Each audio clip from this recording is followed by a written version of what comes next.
Reviewing That Show. We here to review that show. And if we think we can still review that show. All the people be trying to review like us, but you know they can. It's Marty, and that's it. Review That Show, bitch! There we go. Now I can hear us. I couldn't. Yay. Oh, we're back. Yay. Yeah, so that was that. So, yeah, man, go on. Seance that shit. So, yeah, y'all. Hey, you want to talk to Cliff, motherfucker? Man. Fuck you, dog. Alright, I got notes. We about to get to it, dog. We're gonna forego all the, we usually got this. We ain't even gonna talk about any of the other topics. You gonna we jumping right into the topic. You need a primer? You need a movie? You need a minute? No, I don't need a primer. Okay. I'm just saying, that was some bullshit. All right. Oh, God, she's starting already. Oh, wow, you started before we even get started. We didn't say who we were yet. I think so, we're the minority here. Shit. Welcome to the review. You might not, because this is the thing here, man. I'm going to be as fair as possible, specifically because I want to work in the future. Anyway, welcome to the Reviewing DAT Show. Same, but episode 44. But notice what I'm saying, you ain't in it. But I say, you can talk shit about any movie you ain't in. Yeah. But if you in a movie, it's not good taste to shit on it or bag on it in any fashion. And I'm not saying that's what I'm here to do. But anyways, the actor guy, Martin Bats Bradford, Mr. Bats in the building, representing the FlyWithBats Podcast. We're reviewing that show, man. Welcome, man. We up in this motherfucker. We're going to be reviewing Tales from the Hood, Part 2. You dig? But before we can get into that, man, I'm going to pass that mic on over. These sons of bitches. These sons of motherfucking bitches. I am indeed a son of a bitch. Marty is the son of a bitch. Yep. Part 2. Claims. This is evil Marty in the building since other motherfuckers don't want to be around right now. You what? Evil Marty in the building. Yeah, you're supposed to be doing something. That's why we're going to keep trolling you on the FlyWithBats Podcast, Marty. We did it again. Yeah, that motherfucker side-eyed me and shit today. I'm like, oh yeah, that's right. You heard it. Get us there side. Now you gotta tell the people who you are because we can't even get to that story, bitch. Yeah. I'm J.Steel. There we are. FatGirlNola. I have an Instagram. You do? And it's IamJSteel_. I'm also FatGirlNola at FatGirlNola. It's a fucking awesome food blog. What else? Oh, and I'm on the Misbelief Radio Show, which is also a podcast, and you can check that out at TheMisbelief. And I'm also on another talk show / turning into a podcast called At Black Girls with Mics. So that's who I am, I think. I don't know. Give or take. Give or take. Allegedly. Well, I am the guy they call Marty. MartyEdwards 504 on Instagram, Twitter, and Snapchat. If also you want to check out at your computer, you want to type in LowRainPictures.com, click on the Your30 tab, where I co-host a show there with the Arrogant Observer called Your30 with Marty and the Arrogant Observer. And AKA, I'm your favorite host. AKA called Not Your Favorite Host and Your Favorite Host. You know that other guy. That other guy. You know, what's his name? Marty and who? The Marty and Who Podcast. The Marty and Who Podcast. Lord is gonna kick your ass. The Temptations. He'll get it. You in search of a David Ruffin. Man, this is Marty Edwards, and these are the observers. Oh, there you go. That's it. He got it. He's with me. He knows. Oh, man. So, yeah, y'all, we in this motherfucker. You heard me? Once again, as I always say, if you want to holler at us at reviewingdat@gmail.com. I always say I want y'all to be part of the conversation. And I don't really have much more to say. Like I said, we just about to jump into this movie, Tales from the Hood 2. Yeah. You heard me? Initial thoughts. I was so excited when I heard this was getting made. After seeing... No, I was excited to... Well, I'm going to be honest. I was excited to see it when I watched the first one. Okay. Because I hadn't seen the first one before. And then when I saw the first one, I was like, oh my God, I love this. Because I'm really into, like, cult horror. But this was, like, a super... especially for its time, like a super socially conscious black cult horror film, and I was rocking with it. I was like, I love this, so I can't wait to see the second one. And I really like creepy, weird things. I love anthologies. Like, I'm really into, I think is that an anthology? Yeah, this is any collection of separate stories. Okay, one of my favorites was always Creep Show. So to see this, I was like, oh, it's like a black Creep Show. It's way better though, because Creep Show had no purpose. It just was fucked up shit happening. The way I was about to say Creep Show is one of the, but it gets reviewed to shit. Yeah. It's wonderful. That's bullshit. It's a wonderful movie. It's wonderful. If you're into movies or into horror, you need to watch it. Yeah, definitely. Yeah. I lost my train of thought, but yeah, I really was excited to see this.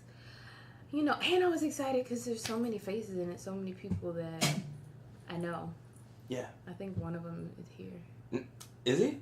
Yeah, I don't know. Oh, okay. I don't know either. I think sure. maybe. I don't know. But that was exciting too. So say us. I was really like, you know, happy and like, it's getting made and this is gonna be awesome. And yeah, I was looking forward to it. I was super excited. And then I say these initial thoughts will tell some of it too. So initial thoughts. Wait, what? You just told us how much you excited about it. Yeah. And after, you just got to the end of it. Like, you just basically just finished it technically.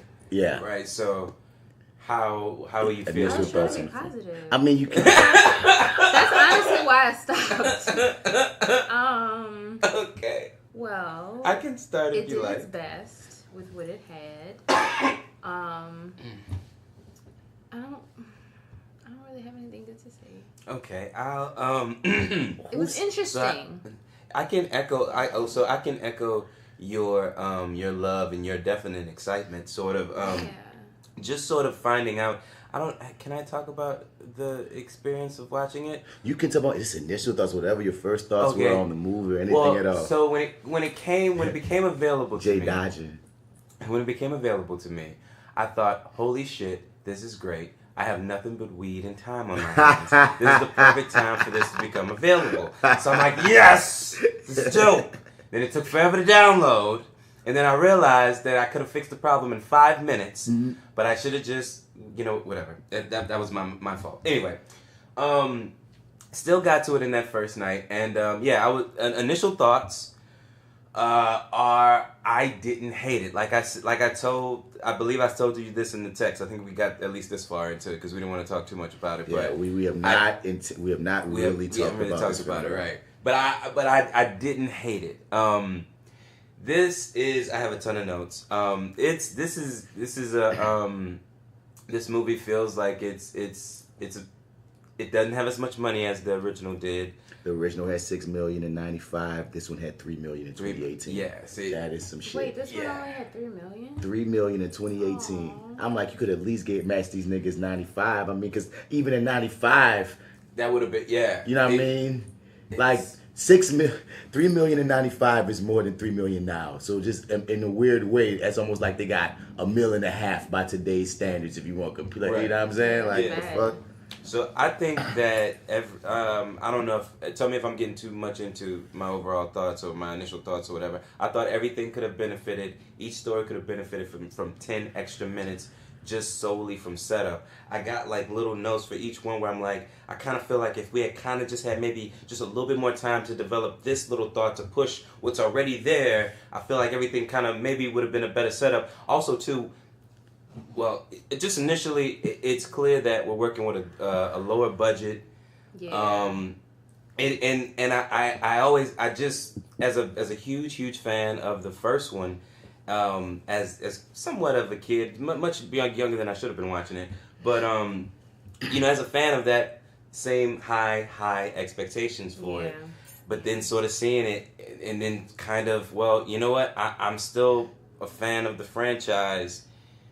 This one isn't one of at least the brand. We can't at call least it the brand. franchise. You can't call it a franchise? No? I mean, this is the second one. Okay, so not knowing if there'll be another one, so we just call it the brand. Okay, yeah. I mean, even before the second one came out, I don't know if you could call it a franchise until it's done a few things, a couple more before it's okay. Fair enough. Okay, but the brand itself, you fuck with them. Yeah, fuck with them, and I really, that's what it is. I fuck with Rusty Cundy, Darren Scott, of course. But like again, because I don't want to. Yeah, well, let's turn this into a fan fest. But yeah, love both of them, their work, and it's the budget, man. Is I think the budget and 10 more minutes for each thing. I think would have maybe kind of turned this into a different thing. I think if you think also too, if I can really quickly. I don't want to, you know what, I'm not going to jump to the end real quick. I'll wait till we get to it. But in the movie, it's evident where there's not the same money on the screen as there was the last time around. It's just there. It's unfortunate. Mm-hmm. And they just had to go with what they had to work with. I just found myself a lot of the time asking, well, did we have to do this sequel? Did we have to do it? Do we have something like that we had to say specifically? And I think maybe there was something there. I'd love to hear what you all think about that. But yeah, what was your initial thoughts watching it for the first time? Okay, man. So, I'm already saying, I'm in this fucking film, so I have to. I'm going to try and review it with complete honesty, and still not try to. Y'all gonna just hear, just to keep it 100, man.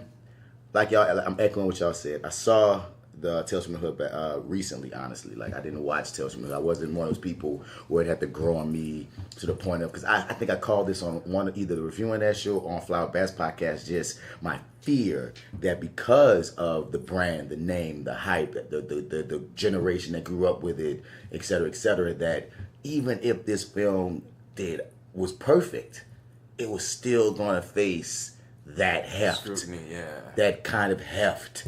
Because some things, when you fuck with people's childhood, son, sometimes no matter what it is, you're never going to be able to please them. You're not going to be able to please them. Yeah, so if you wasn't hitting it out the park, I was already feeling like, all right, this bitch going to have, it's going to be a tough time.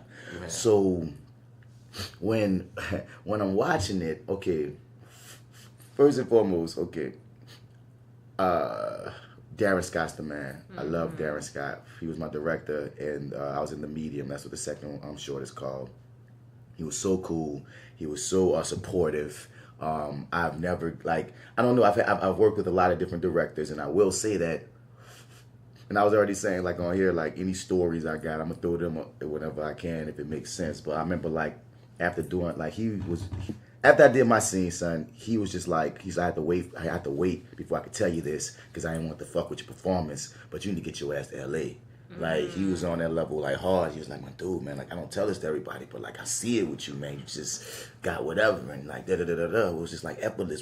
He was really fucking with me. And, the thing is, when we were shooting it, I could tell, you know what I mean? When you're doing good for your director, if the motherfucker come out, laughing at times or smiling, or like I said with E, when we did on The Oath, E from Entourage, when it was at first, he was calling me my character name, then I did one or two scenes, and he started calling me my name, and then it became a nickname derivative of mine. Then I was Marty and shit. It's oh shit, we friends now. I can fucking do it, do what you needed. So it's Darren Scott is my Facebook friend. He actively writes on my wall and responds to things on Facebook. Get my motherfucking Facebook back, man. It's hilarious, yes, dog. Yeah, he's a cool, one of the nicest people ever. That's why it's even though I'm not the biggest fan of this film, to be absolutely transparent, out of respect for him, I'm trying to watch how I place my words, because I know how rough I can be. I think that's what I was trying to say at the top. You feel me? Because for people that might be listening for the first time, we talk our shit. We like to get our jokes off. You know what I'm saying? And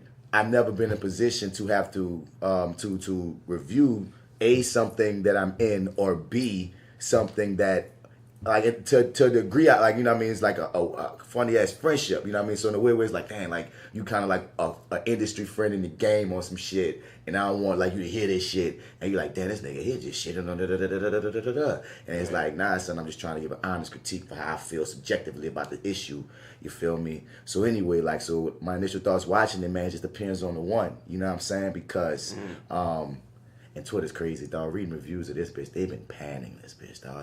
It hasn't been good. I wanted to read some stuff, but I wanted to talk about it first before I did. I haven't read too many written ones yet, except for the old ones that they had, because they had a bunch of ones that popped out right after they debuted at Fantasia Film Fest. Okay. You feel me? And it was two really good reviews, one okay review and one scathing review. I remember that much from it. Okay. So whenever I Google reviews, I would nerd like, what are people gonna say about this shit? You feel me? The ones from July and shit are the main ones that's up there.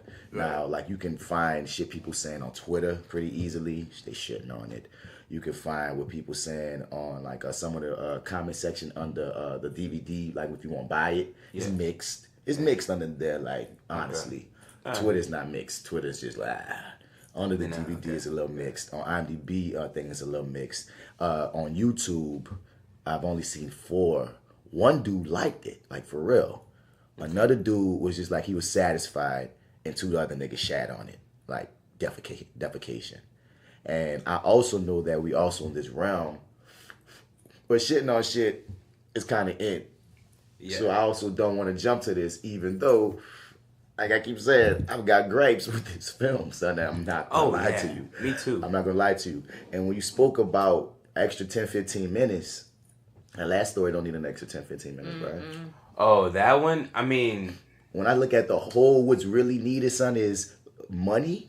And definitely. More money, and somebody else should have took a pass on that script. Yeah. Some of the writing, man. Some of the writing is on the definitely nose. A lot of writing issues. Some of the writing. Which I feel like they were trying to do intentionally, but it completely came across the wrong way. This movie absolutely works as a comedy. Yeah. Like it's like a degree or 2 away from being a full comedy. Yeah. And I have a feel like there's a funny ass actual full comedy in this if they want to go in that direction in certain portions. But sometimes when they do, I'm sorry, go ahead. With what they were working with, I feel like they should have just went full comedy. Because they threw comedy in it on purpose. Yeah. You know what I mean? And it goes back to us saying from Dump, this thing is campy. But it's not good camp. Depending. Not all the time. Not all the time, but not most of the time. I know, yeah. Sometimes I think we can agree to disagree on some of them. We will. A lot of them I can't will wait probably to agree. Some, and we'll see. We'll get to it. It's just been an interesting thing because people are so excited for the movie and I know how I feel about it. And I'm just like, man, like, I'm not going to burst no bubbles. I'm not going to shoot myself in the foot. I want you to see it, spend your money, do whatever you got to do. But at the same time, like, I guess this is my outward way of keeping it 100, I guess, on the podcast episodes because I don't... It's going to Netflix, though, right, at some point? I think... they didn't say that for sure. Oh, okay. I thought that was like... But I feel like that's the deal, though. Yeah. Okay. You know what I mean? I think, that's just an understood thing that once it has its run, to make as much money as it can on like on that level. Right. You know what I mean? Okay. It'll rock. Now, I will say this, before we even get to specifics. I don't like the first story. I like the second story, whether I'm in it or not. I'm not that fond of the third story. And the fourth story was so close. It was just so close. The ending I don't fuck with the ending of the fourth story. Like like that things in the fourth, the ending like the ending no. It didn't work.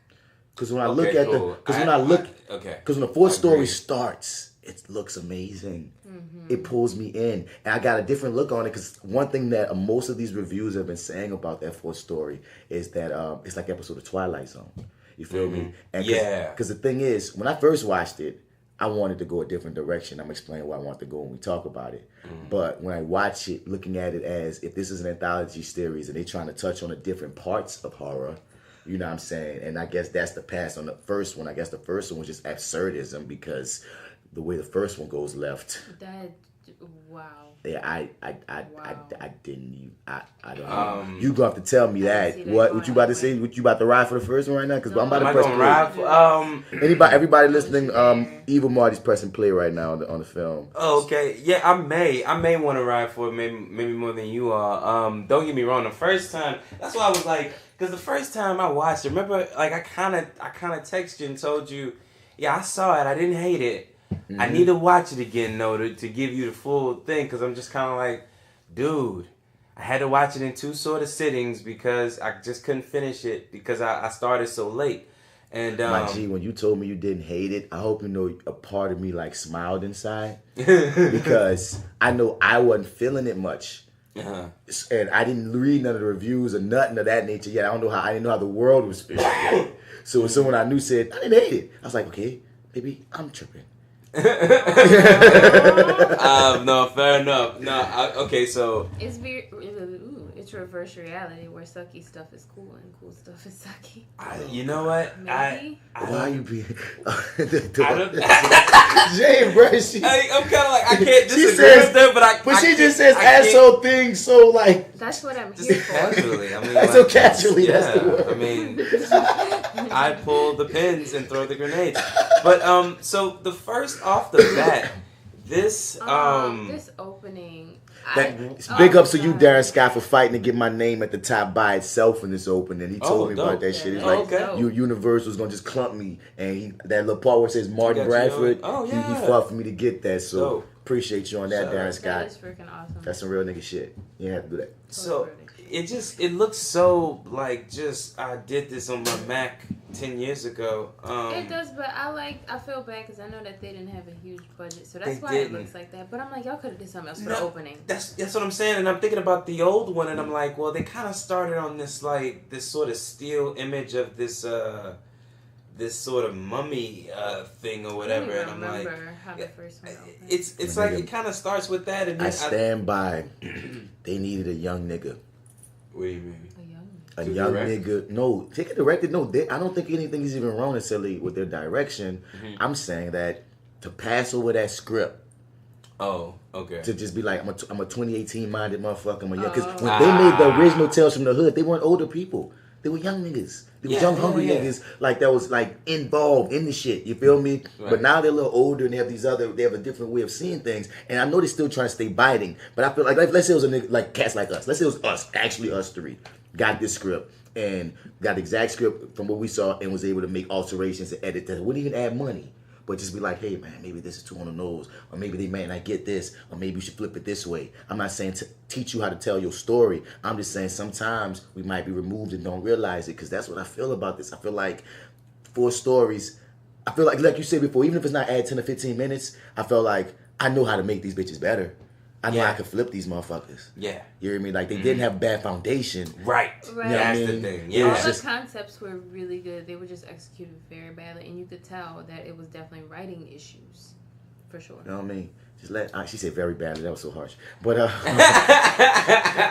that's why she here, man. I mean, she the I'm sword. not She the gonna sword. like. So the weird thing is I'm such a fan of these folks. Of course, I know who wrote it and directed it before I sit down and watch it. Same. But if no one had told me that was the case, if I just went into this blind, I'd be like, who the hell stole the same this thing. I was like, franchise wait, no, and did their own right? thing? I Like, would have thought this is like not how you do it. if I wasn't like as versed with it as I am because of like whatever, I probably would have been like, What's the whatever, J.Steel?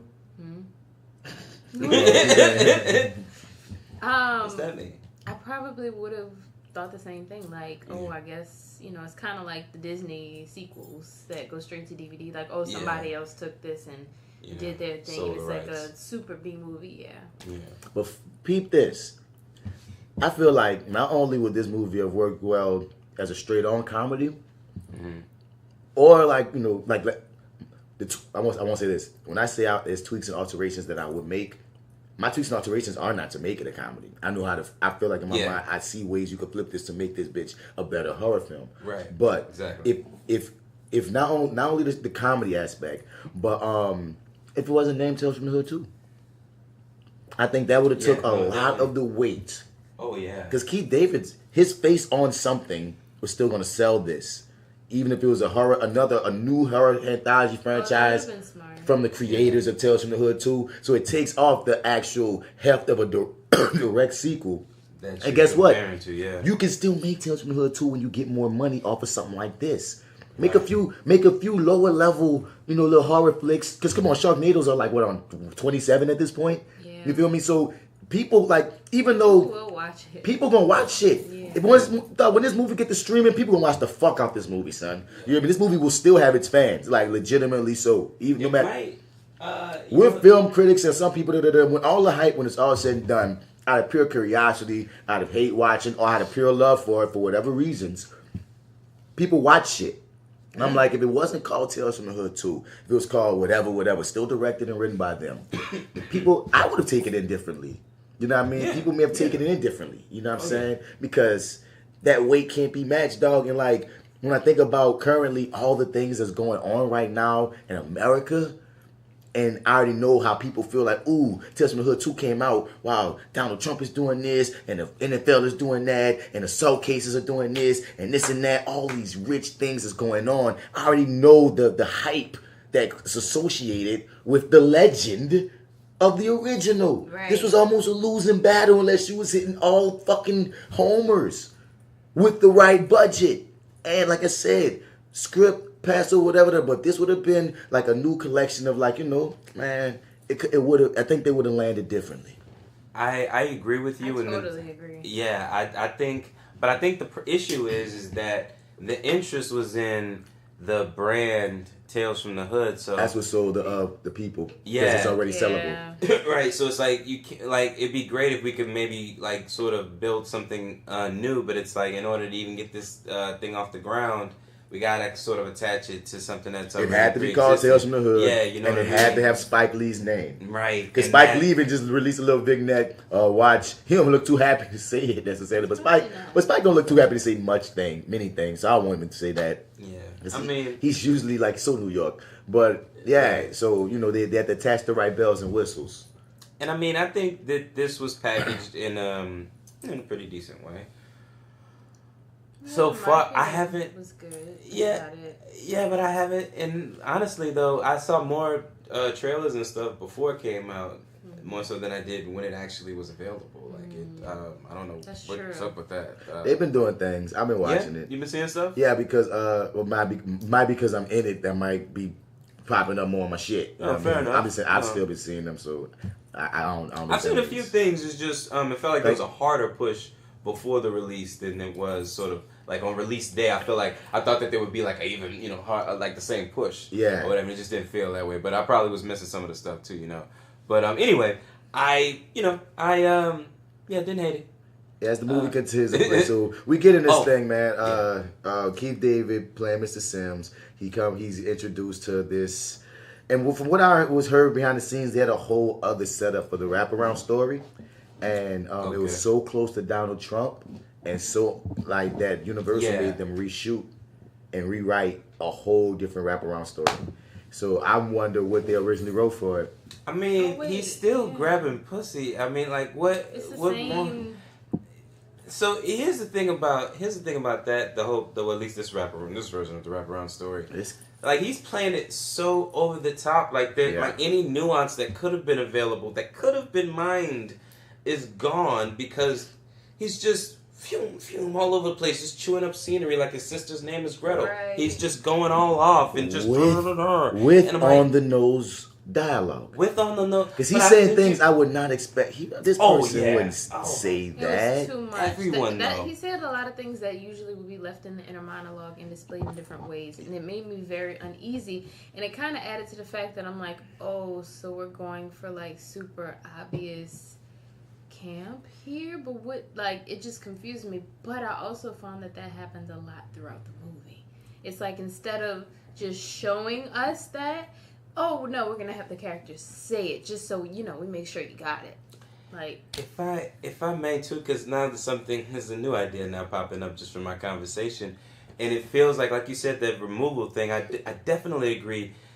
Analyzing it from that standpoint, a new pass, another pass through the script would have done wonders by different eyes. Definitely, not in your circle eyes. Not in your circle eyes. It feels like they're not making the movie the way that they would have when they or they're not coming from the same place that they were when they made the first one. It's sort of like they're making it like, I don't know, it's like they're going for something different now, and it's like that's not what we want from them, but it's sort of, I don't know, it's like all of this is intentional, and it's like, well, I don't know, that's hard to say. I don't know, it's like a new idea that just came to me, but yeah. And it's a funny thing as well when I watched this. I remember we were talking about the guy that's playing Dumas Beach. His name is Dumas Beach. I kind of chuckled at that. I did not an audible one, but inner one.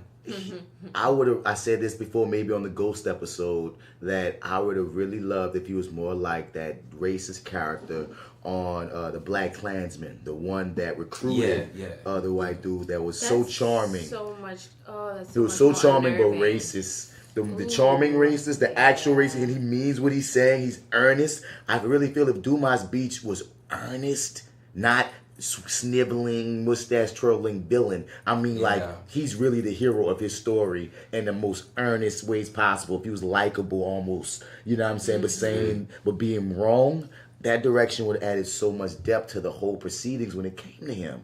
You know what I'm saying? Yep. And before the second story started, Keith David looked us in the eye in the camera, and he didn't do that any other time. He never does it again. So I don't know why they had him do that, because once again it calls back to something else I might have said on the Ghost episode. I'm only bringing this back right now. So what color is his vest?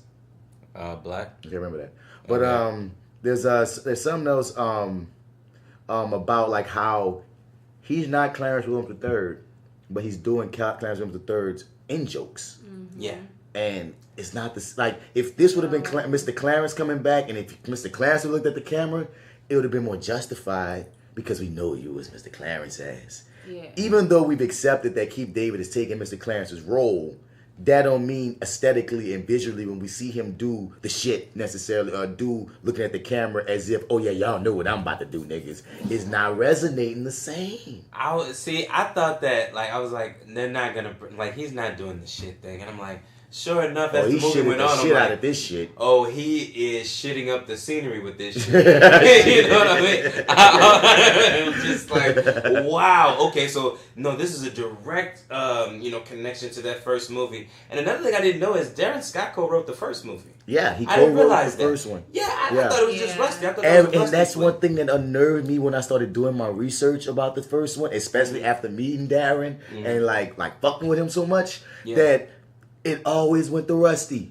Everything about the first went to Rusty. Even when I credit him to every. Yeah. But if you read the box, Darren is credited. I looked at it. No, I went and looked at it. I was like, I'm looking at Wikipedia. And I'm like, Wikipedia says he co-wrote the first one. And I went back and looked at it. And I'm like, nope. Everywhere I went, he's down as a co-writer. I'm like, holy shit. Now I guess like that is something that went over me. I didn't know. I guess Rusty was maybe more well known. Might have been more of the extrovert. I don't know what it is, but that's one thing I'm curious about, because like they both their careers continue. You know what I'm saying? And I'm just like, and they're still good friends and humble guys. And like I'm looking for my nigga. You feel me? Cause my nigga. And I'm seeing all like, so when people always talk about it, bring up Tales from the Hood 1. Rusty Cundiff. I guess he directed the first one. He directed. Yeah, he's the only one that directed. He directed the first one, but co-wrote. And then he was in it too. Yeah, I know. So, and he's in this one. Yeah, he's in this one too. Yeah, right. But that's what gets to this first story, man. This story, it was called Good Golly, and it's what's. I can't even like. Okay. It begins. At these people now, I'm just like, it begins with a black girl and a white girl. They're visiting the Museum of Negrosity, a healing place for black and soul. It's this museum that houses all of these racist dolls, and the white girl, she wants to have one, and we're gonna get into that. And as I was reading reviews, as I was watching it myself, I've seen this movie a few times at this point. Once again, it's an interesting concept. They come into a museum, and the backdrop is basically the commercialization of the black man or the black woman, blackness. How they put it in the dolls, they put it in the media, they make all this money, they treat us as niggas. I mean, like when you explain that to someone, it's some interesting shit. Yeah. Oh yeah, it's real dope. You feel me? It just goes left. What you saying? Oh yeah, I was gonna say that a lot of the execution in this, I think, is sort of was a misstep. Like a lot of the things that there's 1 to 2 moments where they come across something where I'm like, you know what, if that had been staged a little bit better, that really could have been a dope moment, even a creepier moment too as well. This made me laugh in real life though. God bless this hell. It's okay. God bless it. That made me laugh in real life. I knew something was wrong with her. But we can get to that. But go ahead. Okay. No. So what was I gonna say? Oh yeah, in this short, this is the change I would make, or at least if I couldn't add 10 more minutes to sort of develop this a little bit more. Oh, so you know what? I know where my 10 minutes would go. If I could give this the 10 minutes, if you say it, I'm gonna go ding ding. Okay. I know where mine would go. Go ahead. Mine would go to the creation of that doll, giving it 10 more minutes to doing like some Annabelle shit. Like give the creation of that doll all this history and racism and shit that he said has been put into this doll. There's 100 years of racism in that dick. Well, that's my line. That's what I felt like. He had a dick full of racism. When that man says 100 years, I'm like, oh, my nigga got a dick full of racism. I didn't expect him to really fuck her though. But continue. Oh my God, I know, right? So anyway, I would have put more time into the creation of that doll, and that it having to be stuck in that glass, that once you break that glass, all hell's gonna break loose or whatever. You know what I'm saying? Have a build up to that. So when we see that glass break, we know, oh shit, something's about to go down. And also too, I would have built up a little bit more of the lore there. If my man we couldn't give him any more lines to build up the lore. I mean, he was too busy preaching. Yeah, I would have had him. Remember when they found that book? Yeah. Like it could have been the whole story of Gully. Yeah, it didn't go anywhere. And then he just randomly found it. You think it's gonna be something so interesting, and it's nothing. And the thing is, I do find something compelling and interested about finding the book where the first page is written and nothing else is there. Right. But the thing is, you got to go throughout the rest of that scene where the pages start filling up as shit start goes down. When a girl gets killed later on and shit, that has to fill in the page in some metaphorical way. When your boy get whipped at the same shit, you feel me? And one thing I would add, like if I had my extra 10 or 15 minutes, I would add my shit. It's going to the end, dog. Fuck it. The whole fucking the doll thing wouldn't have happened. You feel me? That just wouldn't have happened. What would have happened was a chase scene. I understand what they're trying to do with it. I just want to say one thing. I'm sorry if I made somebody created like 4 or 5 of those fucking heads, man. Yeah. Budget went to 4 or 5 of those fucking heads. Dude. Facial emotion could change. Dude. I want y'all to know But guess what? But guess what you saying, J.Steel? What you saying? I don't even want to cut you. What you saying? I was saying when I saw the thing get big, it pulled me out. Oh, for real? It immediately pulled me out. So when it got big, it pulled you out. Why is this fucking voodoo Chuck E. Cheese looking mother... Like, it pulled me out of it. I was like, okay, this feels just silly now. I'm not even afraid anymore. Because creepy dolls, that's the thing. We're talking about the end right now. We shouldn't even be talking about the end. Let's move back. Let's move back. Sorry. I'm good. But my 10 or 15 goes to the end. Mm-hmm. And when we get to the end, I just say what they are, because J.Steel gonna start going on a tangent. It's gonna make me want to go on a tangent with her, and then we're gonna be tangenting the whole end of the movie and Everybody shit. Gonna be tangenting. You feel me? So at the tops of this movie, man. Okay, so they meet up, and I like the presence of the old guy that owns it. Yeah, he has a nice presence. When he shows up, I was like, oh shit, look at the eyes he giving them. He like, he ain't for they shit. He's like that uncle that scared you one good time and you just never forgot it. Like every time you see him, you think about it. Even when you're 35 years old, you're still looking at him like, oh shit, man! I remember that one time when you jumped out from behind that thing and I didn't know you was here, nigga. Man, homie look kind of fit still for his age. You don't like nobody I'll fuck with necessarily, dog. Them arms and that back and that chest showed me he was handling motherfuckers back in the day. Yeah, he tossing it. Now, what she did all this extra shit to show him a thing? Why, bro? Like, she was doing so much over the top shit. I really wish that they would establish. This is part of my 10 minutes I could throw in here. I would have established at least 5 minutes to show us somewhere that this girl has some kind of mental issue, the white girl.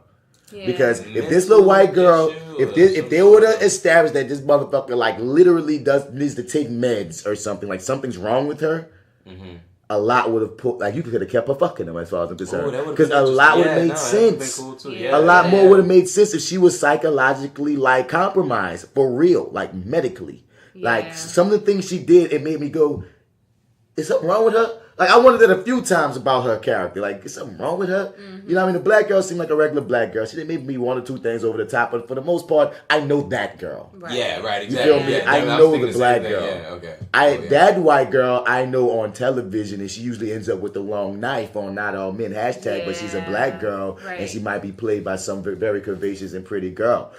But she seems like the girl you want to get killed first in a horror movie. Oh man, and that's another thing. Random blonde, And that's another thing. I wondered if they were obnoxious because both those girls got on my nerves. The captors. Yeah, both the characters. Yeah, over the top. I wondered, are y'all setting us up to want them dead, and that's why they so over the top? That's what I mean. That's why I started. I feel like that's the theme with this movie. Everybody that suffers horrible fates is very over the top and cartoonish, and not in a good way. To where you're just like, oh my god. I'm like, maybe that was, but there's still different ways to do that to make us hate them just as much. Yeah. But that would have aided me if she would have had an issue.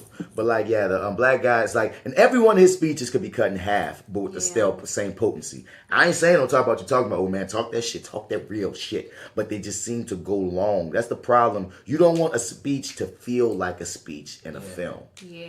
Well, you got to watch it. I tuned him out a lot the first time. I hated, good golly, this whole thing, I hated it the first time. And like, I felt more substance in it the second time and just sort of feeling like, well, you know what, if y'all had given this 10 more minutes and a little bit more setup and maybe even somehow incorporating that old doll, since it's just going to pop up and start walking around, incorporating that old doll. I wish we had buku lil dolls of this new one, as well as the big one. That's the thing. The big one later takes Jay out. I fucked with it. I can't front. I kind of fucked with it, and just but the action sequence of it was so fucking sloppy. I was just like, son, if that nigga would have done some mean ass kills, I'd have fucked with it. Like this big life size ass big head thing. I was with it. I go front. I was with it. For 1 second, I got taken out of it. By the time we got to the fifth fucking face, I love the faces. I don't care. I love it. That's the one part of the scene I love. I love all the faces. I love all the faces. I love them. I'm sorry. That's my cheese that I fucked with. He's like, wait a minute, good golly. He's like, y'all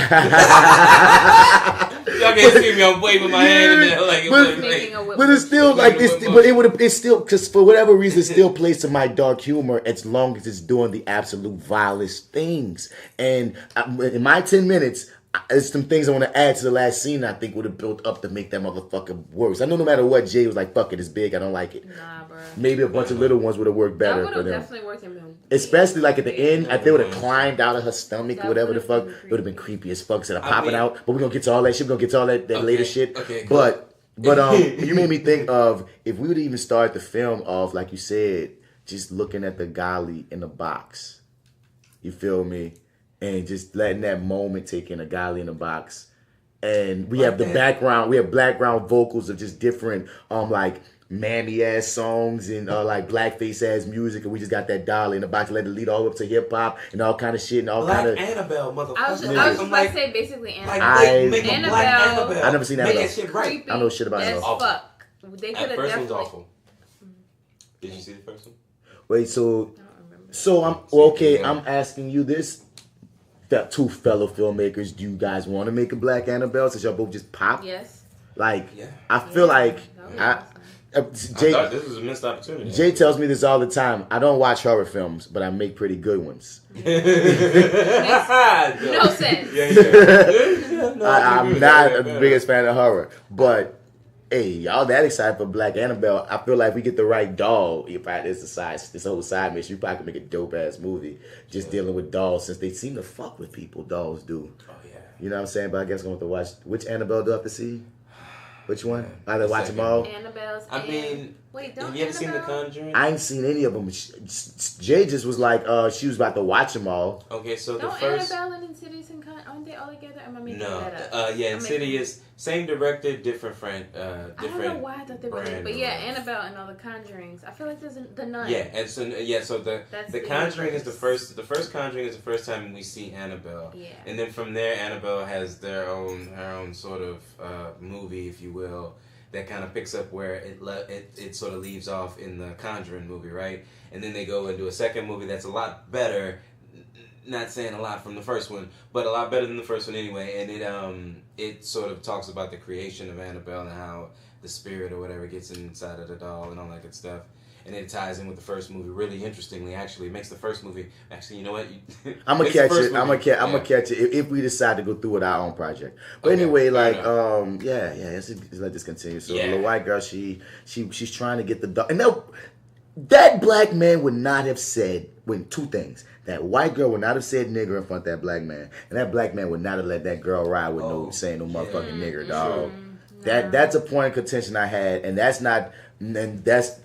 here or there. It was like, wait, now come on, y'all. Just felt very unrealistic. Definitely. Well, I was waiting for the friend to flinch. Every time I watch it, I'm always looking at the And friend. she was riding with shit. She didn't even, she didn't flinch. She should have flinched when that white girl said nigga in front of the black man. I don't care if you I don't care if you let your friend say nigga. You know black, you know black. You get your girl killed. Bruh, come on, son. So that was a missed opportunity. One thing I wanted to bring up while I was watching it. Did you see the chair from the first one that the lady was sitting in? Yeah, that she was leaning on. Yeah, that was from the first one with the little dolls, man. I was like, look at y'all playing and banding back. Yeah, I was like, yeah. It was just like, see, every time they reference the first one, it just sort of reminds me that we're not in that world anymore. Yeah, we're not really there. Because I don't necessarily want them to do the first one again. Because the thing is, the first one necessarily wasn't perfect, but there's something about the spirit of it that, you know what I mean. Once again, I think it comes with the radical nature of youth. And I'm not trying to call these niggas old. Yeah. I'm just saying. Just saying like they just ain't really give a fuck. They was like, man, this is what we feel. Passion and.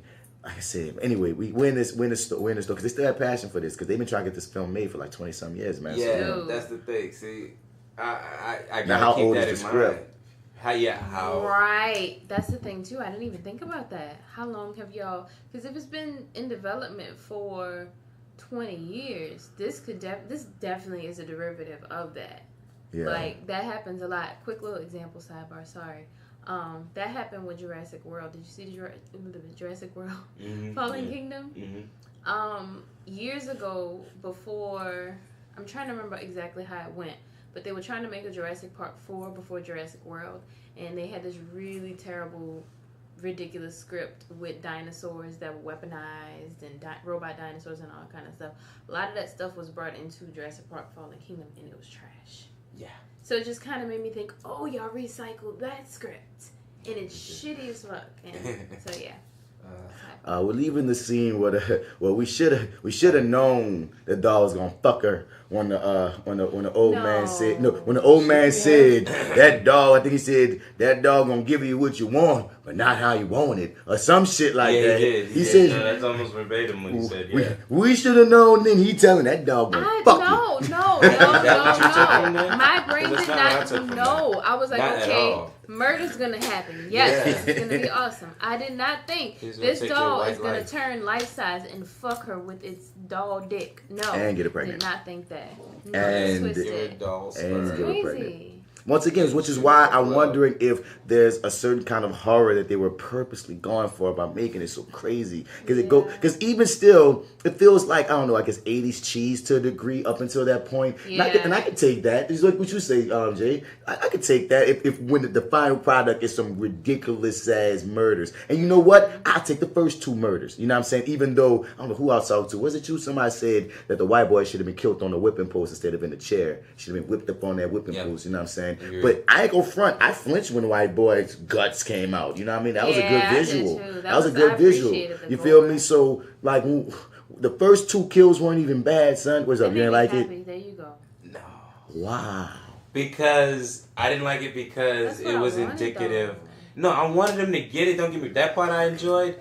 But the CGI in that scene was just like, wait, man, weird. I'm gonna have to look at it. I didn't catch the CGI. In that wait, scene. On the body? Yeah, on the body. Wow. I thought it was practical effects. I thought it was real. Yeah. Well, at the end when he cuts him open, when all that's practical. Oh, every slap I know what you're talking about. You're right. No, he's right. I know exactly. I've watched it multiple times too. I know exactly what you're talking about because it's a different color. It's not even the same color as the guts. Yeah. He's talking about the parts that pop up in the screen. Like when he's just slapping him and the skin is you're going to see it when we get to it. It's very obvious. I know what you're talking about. That's what I'm like. But it goes the money. It goes the money. Yeah, that's what I'm saying. Like I know what y'all wanted to do here, and I realized that the budget said that we need to make 5 fucking heads of golly before we can, this is all we can afford to put. Oh my God, stop ragging. I love the heads. I fuck with the heads. I fuck with the heads. I can't even comment on the but heads. I'm like, somebody in production had to go and make these goddamn heads. Like 5 different ones. It's like, all right, man, switch to the other one. Okay, oh God. Cut. Alright, switch his head, y'all. And I know the guy who played him. I was just about to say, we know the dude that's in the costume. Yeah, we know he got a costume. And but wait, funny. Okay, never mind. Show Oh, that was so dope, man. Yep. But If please But, tell me if I'm ever in the same building with that gentleman. I must. Okay. I'm a, yeah. I'll let you know. Go If you go out, you never know because he been around. He out here. Yeah. But what I'm about to say? Damn, y'all threw me off. Let's get into what's going on. So they enter this fucking spot. It's the white girl, the black girl, and the white girl's brother. They sneak in through the front. Yeah, some kind of magic way he knows how to pop. Jiggle it a little and Yeah, open. he made such a wanna big sneak deal in, about though. his skills, and then it was just he just popped the bitch open. Like, Yeah. We sneak in through the front. You feel me? That's what we do. That's what we do when we sneak into places. Easy. Through the front. Right.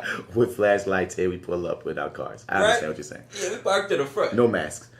But Come on, dude. So then What we doing? figure out the psycho bitch's brother and the black girl are obviously dating or Or fucking at the fucking very or least. something, yeah. Gross. So Yeah. we get like a little image of them. They start A scene that makes me want them to die. But continue. This part was just too much for me, and I was like, yo, who the fuck wrote this? It's them going back and forth, making like little sexual remarks and puns, like racial. Is it that that it was written badly? Because I thought it was maybe that they didn't have any chemistry. You think it's most of that scene particularly? I didn't like it. Pause. I did not think about that. You're right. They had no Maybe chemistry. They didn't have. I did not chemistry. believe they were fucking. No. Yeah. I did not I was ever. like, believe maybe they were fucking. if I believe these two are fucking, I was like, maybe they could just say all this kind of cheesy And shit. they could have You gotta sold believe it yeah. and made it a joke and made us Right. pull us in. But You know? those two actors had no chemistry. Right. They She really don't didn't. want fucking. She would not fuck She that does not guy. want And you could she just wouldn't. tell. Yeah. You can tell. Yeah. You can really tell. And, yep, anyway. And, Never because thought that's the thing. I was of two minds about that. One, I get what you're saying, how, like, oh my God, this is very over the top to have her being whipped on a whipping pole by the white man and calling him, daddy, master, whatever the fuck you're saying. But on two, like, once again, if the ending kills were satisfiable, I would have just taken in. You just try to make them as despicable as possible. So when they meet their end, we good. And that's why I was riding at with that over the top act. But because I had this feeling while I was watching it. I'm like, it's not that I even hate this concept, but I can't put my finger on why it's not connected for me. I think it's the chemistry aspect with those two. Yeah. Yeah. You feel me? Yeah, I think that could have helped a lot. It could have, because it's not a subtle scene at all. I mean, we already threw subtlety out the window, but if we're gonna just go there and just be like in your face, let's sell that bitch. You know what I'm saying? Let's sell that bitch. And we get some interesting backstory, like as far as like, so this is sort of a thing. Which in my head I was kind of thinking like, if she has this sort of obsession. I think if she had a sibling, she probably would have fucked him. And then in the conversation that they had, we find out that she did. That the white girl fucked the black girl's brother. Yeah, and I was just like, wow, okay, cool. And they think it's funny, and they just make little crude jokes about the shit. Yeah, it went a lot worse in real life than it did in my head. But yeah, whatever. But old girl I'm sorry, I laughed. You laughing? Did you? So the black girl, I'm mad. I'm calling her the white girl, the black girl. I wish I would have taken in their names. Yeah, Oh yeah, that's right. But they have names, yeah. But the black girl, she's on the whipping post, and the whipping post falls on top of her, damn near crushing her. I could get with that joke. They help her up. Your girl breaks the glass because the white girl has found the glass case that has the golly in it that she wants, the golly doll that she wants, and she breaks the case, and now the golly's missing. And that's when the girl starts doing more shit that would have been better explained if she was nuts. Why is she calling for the golly's name? The motherfucker is not. Here, golly, is not gonna golly, answer. Where are you? And if he would have found this book more so when he's helping her up, opposed to like if that was just stage. It would have made him he go just- for the book there, right? I watched it so many It times. would've I'm made just like, sense. it's not working the way it stays. That's all. Right. But It yeah. should have been found. Now I believe this book is real. Oh, really? I believe that the That is- first book. That is a real book. Yeah, I feel like the first book, they really found one of those old Sambo nigga ass books on some history shit. It's really And I Oh, believe that, of course, the second one ain't. Okay. Because it just, even the pages, even the coloring. If it's fake, y'all did a great job there. It Yeah, looks like that's that a real old school ass, font and shit. But the other one says "Golly goes to hell." That's not even the type of phrasing an old book like that. with the flames on the writing. Now the black girl notices the racism in this book, but she couldn't. You was just about to get whipped by your white master on a whipping pole. Awareness much? Like what? What? Like, it's not the same when they do it. Not when it's written in a book. And then he picks up the second book where it's like, oh, does this look interesting too? Oh, right, I'm gonna open it up. a nig. I was like, what does it say, nigger? He's like, nope, it says a nig. A nog, yeah. And it shows 3 characters which can represent those 3. Right. And then it's just 1 page, and then that's it. And I find that there's no follow through there. That is such a, I don't know, man. Just a bunch of missed opportunities here, man. I feel like that's what it is, really. It's like this isn't a terrible, skit. It's just, like I said, a couple more minutes, another pass through on the script, and this is the white girl picks up the golly doll that she finds and it's it? bleeding. No. I want to take a second for just 1 second. Okay, I'm sorry. Why in the fuck did he look around to where to throw it? I don't know why it bugged me. It bugged me a lot as an actor, baby. That is I don't know why that bugged me. It's not something you would do in that situation. It's fucking weird. Yeah, if you would take that doll, you'll grab that doll and throw it straight. You just throw that bitch. You don't give a fuck where that bitch go. You just throw it. Now, I understand, you have to throw it a certain spot for the camera and all the technical shit. But it just bugged me. It didn't make any sense. It bugged the fuck out of me. I was just about to say, my nigga. I was just gonna say that everything from that moment on was just sloppy. Everything, just like this whole stage. I love the face. This is phase 1, everybody. I'm with it. I love the golly pops up. I don't mind. Look what he's doing to him right now. What is he doing? I don't care. I love it. And then so he pulls it down. And it's like, okay, this is let's explain it. The small golly became a big motherfucking golly, a life-size golly. You feel me? And a black girl trying to run away, and he throws the whip, wraps it around her neck, pulls her down, and then this freaking Sambo ass face guillotine thing smashes the black girl. I fuck with the kill, but this is what I'm gonna say about it.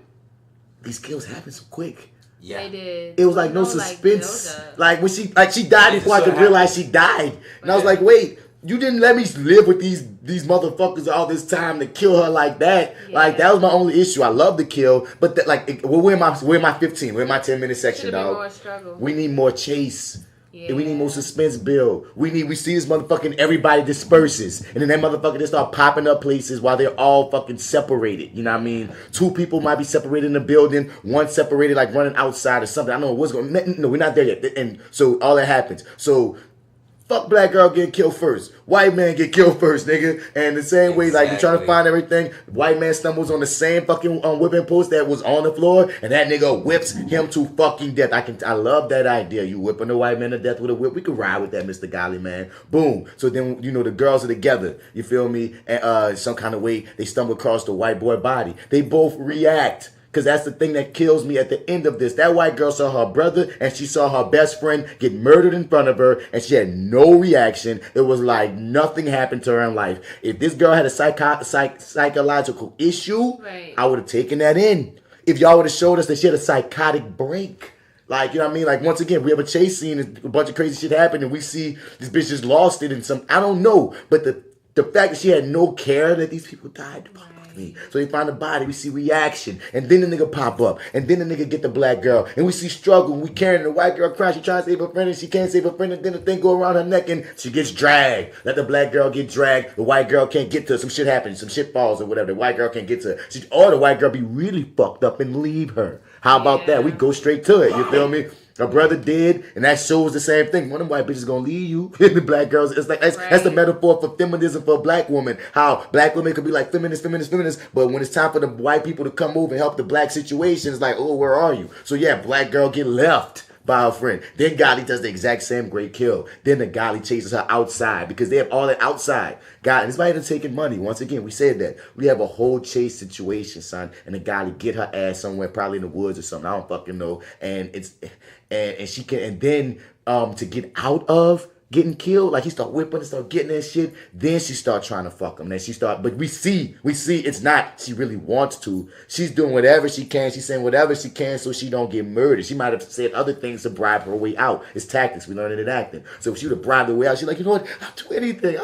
And then she starts stripping. Look, whatever. Maybe the Golly did something that made her realize, oh shit, Golly like pussy. You know what I mean? Whatever. You know what I mean? We establish it. We fall on it, and then. I mean, she fuck him or whatever to try to get away. He still kills her. If you needed her to fuck him to get him to fuck her, fine. He goes to, she thinks she about to get fucked. He don't even fuck her, dog. He make her seem like, okay, this gonna rock, and then murk, because that's what the fuck he was there to do. Murk. And then he go back to his motherfucking freaking spot, and maybe a bunch of little guys come from the ground and drag these motherfuckers under the ground or some shit, and then whatever. Boom. Yeah. Boom. Yeah, man. Got a hit to me, man. But this is what we get instead, guys. Yeah, this lovely. So let's take a close look here. Yeah. Let's watch it. Now we're watching. Here you go, another face. This is second. We're watching the white guy get whipped in the chair, and Jess, he talking about all the shit that pops up is CG. and it gets. Yeah, I understand, but Flippity flop, flawless flip flop. and we see the little dog from the first one laughing, and he with it and shit, and where his friends at, but But that's the thing, son. Like that's especially in these scenes is what he talking about. You can see that flesh is not, it could be freaking bacon. But I like that. I like that practical effect of the guts coming out. I really like that effect. Now this white girl watching her brother get beat, and she just watching, kind of hurt, and then it just jumps to her saying, "I loved you. You're my what?" This throws me. Third face. Everything on throws me out of every piece of this. I'm like, this has to be absurdist. This has to have been it must be some form of film that I don't know or something for this to rock. I don't know, or something happened in the editing. Because this is another place where the budget sort of shows up. Fourth face. You can see this Mickey Mouse costume. They have the person in there. It's just like you see the other sleeve. Yeah, it's just like you can see the seams where it's just like you. There's another moment in here too where I think it's the third one where I'll mention. Maybe are they going for comedy when she fuck? I don't know what they're going for. This is a strange. It's inconsistent. I don't know. Like I was like, okay, why you want the guy to fuck her? I think they were going for absurdity for sure because there's a certain amount of horror and extremely absurd things, but this. Something with the execution it just didn't. And she stayed in that spot for 9 months. Yeah. Yeah, like, damn. Oh, are we supposed to think it's been 9 months? I don't think like it has because typically like if it's pregnancy. an evil pregnancy, it's accelerated. Yeah. Oh, I didn't know. I didn't take that. You gotta be well versed on your demon pregnancies. Okay, because they showed the sky in the night and shit, but that could have been weeks or days out. Okay, yeah, and she all with having the baby. She's just like, I just wanted to be in it. She's like, how can I explain this shit? And out the blue, the homie crazy. Yeah, like I tell you, boy, that uncle had just jumped out and gave you. I was like, oh shit, I remember that for the rest of my life. That nigga was crazy, son. And then do you all feel like why did she die when these things started popping out of her? Right. It looked like Gumby at first, but a bunch of black Gumbies. But I would have rather taken them, and that's what makes it even more absurd that they just popping out. Is this supposed to be funny? I'm really not sure. It looks gross when it first got coming out, but it would have been cool if they could have crawled out. But once again, it might have been a money issue. Yeah, that's definitely a money issue. Anything that's a money issue, I can't fault them because I know how hard this is. But god damn, she should have been dead when they all sprouted out, and she's still talking to them.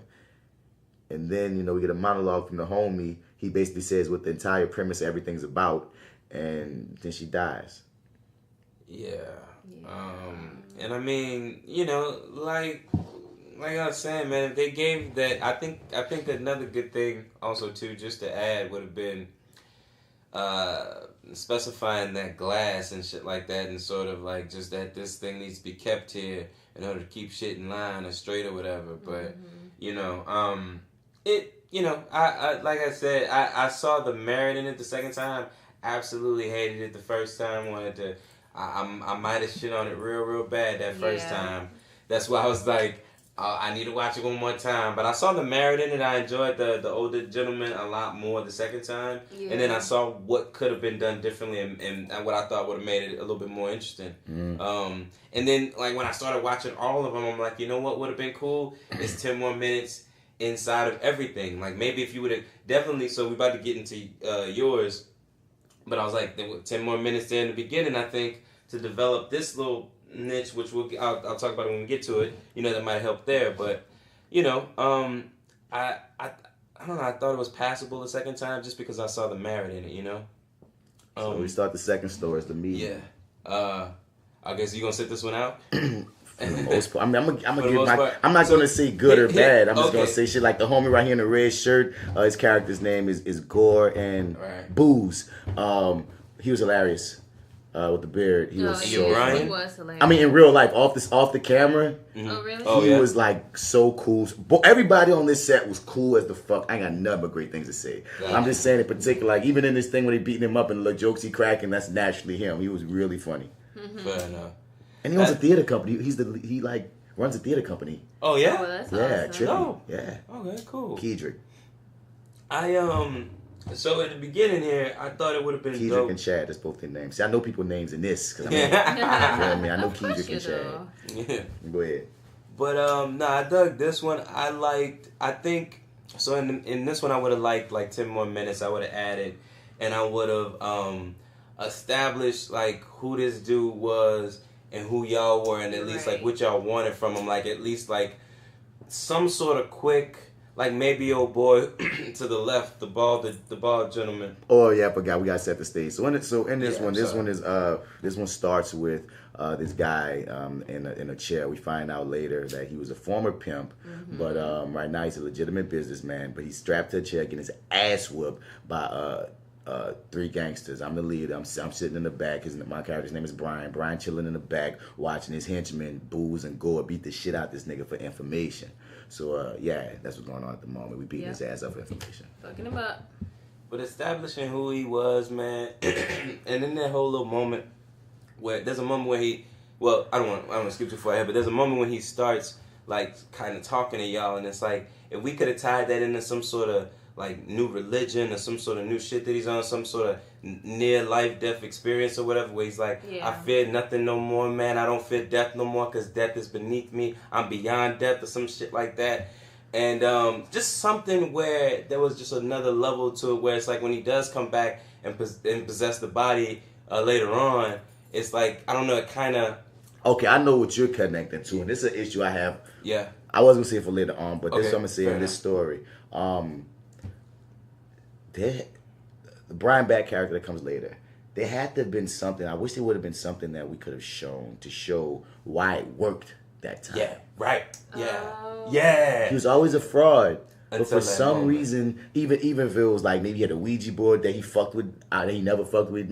Even if it was accidental, the candles that he bought, I bought these candles from this weird new. Anything that established that something is weird, which is why it worked. Which has helped me along, but maybe that's adding to what you're talking about. Agree too. As to why he would come back. You know what I mean? Is what you're saying, a backstory for the pimp if we went in that direction. Yeah, like maybe give him a little bit of a like a 5-minute backstory just to kind of give him sort of who he is or whatever, and then in somewhere in this little piece he could sort of talk about how he doesn't fear death or whatever, boom boom, and then add that other 5 minutes to developing on boy. You can't say nothing about death, dog. Huh? If he says anything about death, you know he's gonna die instantly. You know he's gonna die instantly? Oh, fair enough. You know he's gonna die. He can't say anything about that. That's true. Fair enough, you're true. I think the better way to flip it is if maybe after he dies, go to a flashback of who he was, and he says something about. But then we know that's unnecessary. That's unneeded footage. It don't move the story along. Yeah. I understand why they started from this point. Like, yeah, I understand why they started. The only way that you can use a flashback here is if when my character is talking about what kind of pimp he was, you show images. And when he's talking about his reform, that's when you can show images of his reform. If you felt like that's the only way I could see like flashbacks working within this. Yeah. Okay. Well, like I said, out of the 4 stories, dog, like I felt like this was the most consistent. Like I fucked with this the most. Fair enough. And I know I'm in it, so it might be a bias straight up, but I fucked with this one out of the 4. I'm a little biased too, but Me too. This one definitely, as far as writing, acting, everything. Although there are some moments at the end that give me the same cheese that we got in the first one. Yeah, it's not perfect. There are some moments where I'm like, wait, man. this is happening again. But overall, I definitely like this one. And watching it back, I even had acting choices I wish I would have done differently because I can watch it back, man. Yeah. And you gotta understand, like with this film shit, dog, you better give them any idea that you have. I mean, like in your soul, that's the good reason why people say prepare before going in and have all these options. Because I remember I was talking to an actor on the old set. He was talking about, I think it was my dude Surprise, motherfucker, Eric King. And he was saying how, like, he has all these options, all these fucking options he can play because he's already written down and planned to play it in different ways. And he got buku options to throw the camera if necessary. And they had a part that a few times when I look back, and it's like certain lines. Like when we get to them, I already know which ones. There's certain lines I'm like, damn, I should have played like this. I should have played like that. And it's like, it's frustrating for any actor when you see like, man, I should have played this part. But my favorite part is coming up. So I'm pressing play again. Yay. This is my favorite part of the whole thing. He talking about his foundation. He talking about he's gonna build schools. I told niggas to shut the fuck up. I told niggas to shut the fuck up because I'm listening to him. He heard me talking about like, yeah, man. I'm like, dang, so you trying to set up all these foundations in these schools? The look on whoever this actor is face when that was being said was so sincere. It was perfect. And so gentle. Yes, he gonna build them schools, and wow. So you really trying to change shit? You really trying? You just slapped it up, baby. Yes, I laughed. I laughed for a good 5 minutes. I laughed for a good 5 minutes. You know what I laughed? Gave my favorite line in the whole movie, and fuck them kids. That's what I was about to say that. I want a T-shirt that says that. Yo, every time we have a thing in my household, every time anybody say "fuck the kids," you reply back with "fuck the kids," and you said that shit, nigga, and I bust out laughing. I was like, "Oh my god!" You said it to the screen. I was like, "Fuck the kids." I was like, when I was watching it by myself, I had nobody else got it, but yeah. Oh man, yeah, that shit. Oh man, that made my night. Yeah, but yeah. The only like I go first. Like when I think on that back, I'm glad y'all laughed at that line because when I think back on that line, I really wish I said this shit faster. I wish I just would have been fuck them kids. Fuck. I wish I would just like threw it out there. But I really like for some reason, I go front the image of Bishop from Juice when he said, like the way he said, man, nigga, I don't give a fuck about me. Fuck you. Fuck Raheem. I don't give a fuck about me. I don't give a fuck about my goddamn self. Like, I don't know, so the way he just like stuck every word every time he said fuck. I just want to say it like that and just that take. And just that's the take he went with because I did do it a few ways. You hear me? But this scene he talking shit. The pimp talking shit. That pimp was a real nigga. He was a real nigga to the end. Oh yeah. That nigga talked about my mama. That nigga talked about his mom being a bitch. I almost said dedication. You know what I'm saying? All right. Dedication to that, yeah. I fuck with the pimp, nigga, man. He was cool as fuck too as a person too. He worked that one day, and one of those times, at least two of those times, I really kind of hurt him, but he was cool about it. I don't know if you caught it. Not evil Marty, but the other Marty did like a kickflip, like a ninja kickflip. Oh, I saw that. I did see that. I was like, dang, somebody might have caught a foot. Man, look, or something. The director, Darren, told me, man, make that nigga have to grab you away. He didn't say nigga, but he said make him have to grab you away. You feel me? And I said, all right. So I'm thinking about my Chad, you going to work for this. You gonna work for this, bro? You gonna have to grab me. You gonna have to take your big ass. You gonna have to take me away because I'm not. Because I think the first time we did it, I was there beating shit. I'm like, you better grab me, bitch. You better get me. But every time after that, he's like, And one time he grabbed me too hard. I'm glad they used that because people would have laughed, nigga. Like he hugged me and just took me away. You know? I feel like a bitch. I feel like a bitch right now. Hey, how you supposed to do this? He a big dude. A big, cool, like the nicest motherfucker you'll ever meet in your life. Chad is like something like, they got you play the gangster, Chad? He plays it so well. Not Kedrick. Not Kedrick. Wait. No. I'm talking about the guy who grabbed me and dragged me away. Oh, okay. Well, him too. Yeah. Wow. He's so nice. Chad is nice as fuck. Now Kedrick, this is kind of he killed his role too, but like I said, he just had me laughing anyway. So the pimp started talking. Like I said, the pimp was real the whole time. Son. He started laughing, and I love the transition. It made me laugh. The transition that Kedrick did. When the nigga started laughing, cause he laughing at first too, and then you look at his face, and he look like, wait, what the fuck is, wait, fuck is so funny, what's up with this motherfucker, man? Fuck is so funny, fuck is so funny, nigga, and nigga basically tell him, nigga, I knew you was getting fucked in jail, boy, don't talk shit. Sanchez was getting in that ass. No, he was digging all up in that ass. That word, that's a very purposeful word. He was digging all up in that ass. Yeah, that's death word. Bitch nigga. Yes. Oh my god. No, did he spit? I fuck with the pimp, son. I fuck with him so hard. I fuck with him too. And this wasn't the way it was supposed to go. They shot him punching this man to death.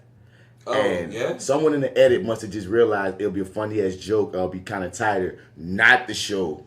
You know what I mean? The punch.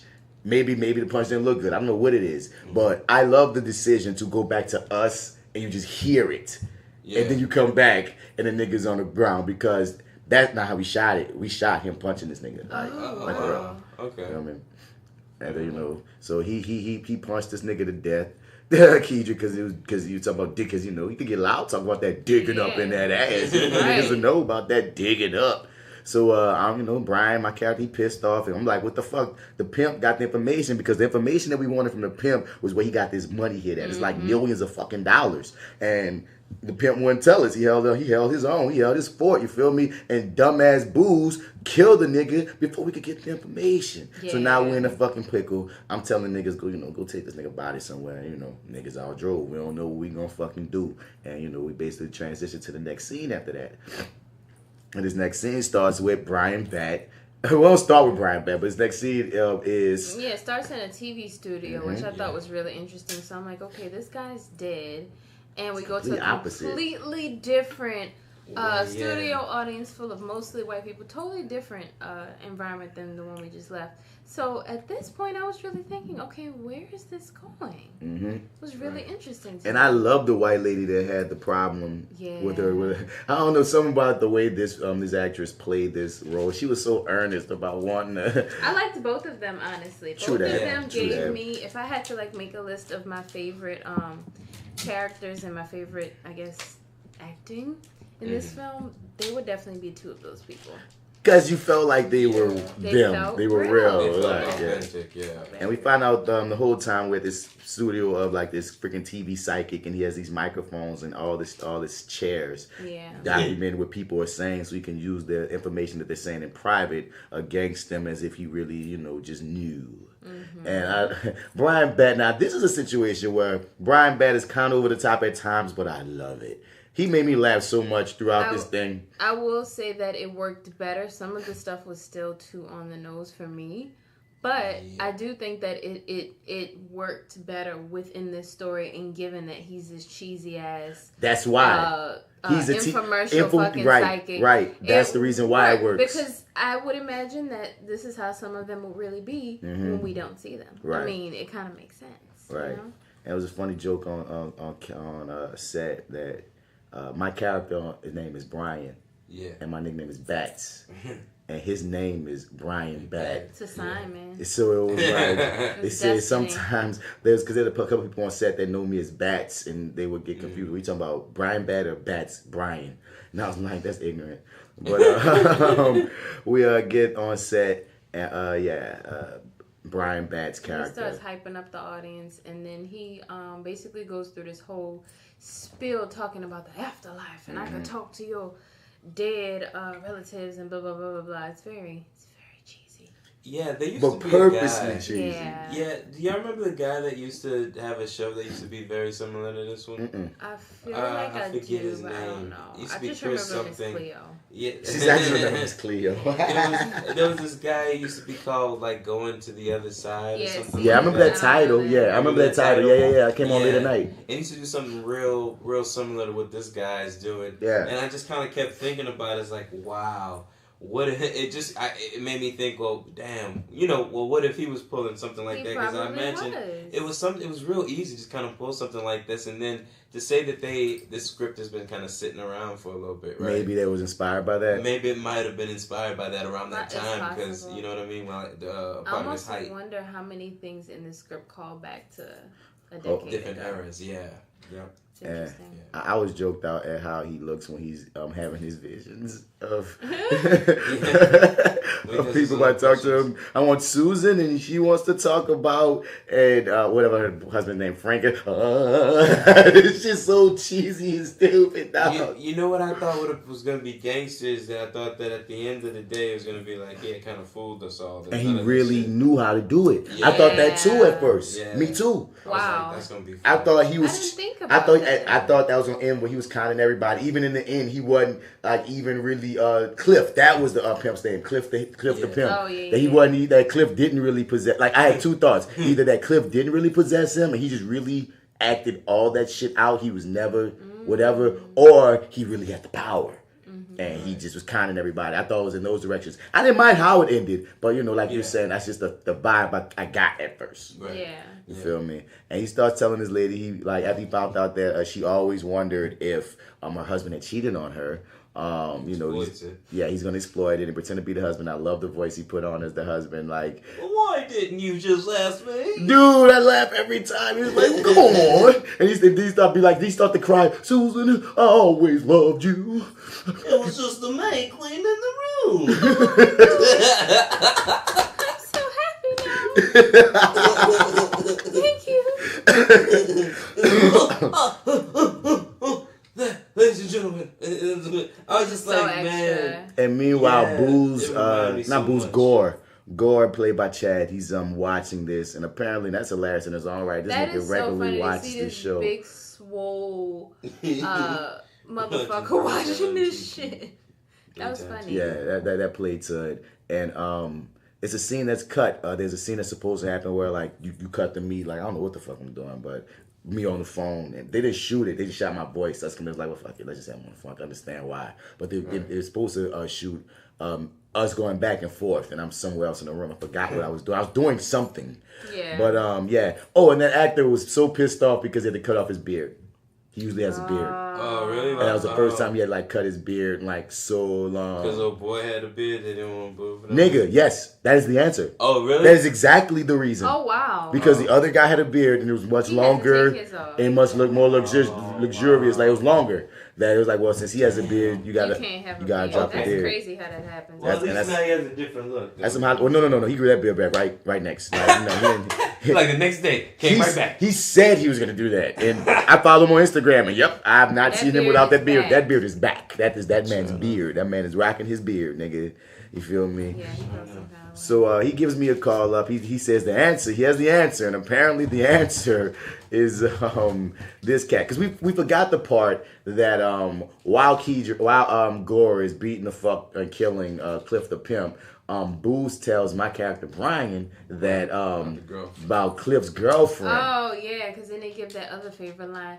Hi, pimp data. Wait, how did we do this? How you fall in love with that ain't a hoe. Yeah, that's what he I was said. like, yeah. That's one of those lines. I was like, who wrote that? Okay. That's what they said? But the super sexy lady. Shouts out to Sandra. She was super cool. That comes to the door. Yeah. And dumbass, what's the psychic's name? I don't want to Wow. I forgot the psychic's name. Well, Brian Bat's name. I forgot his name. I don't know the psychic's name. Oh, his real name? Oh, shit, I looked it up today. I've seen him in a couple things. I had a problem. No. I know Brian Bat is the actor. Yeah. But the character that he's playing is who? I don't remember her name.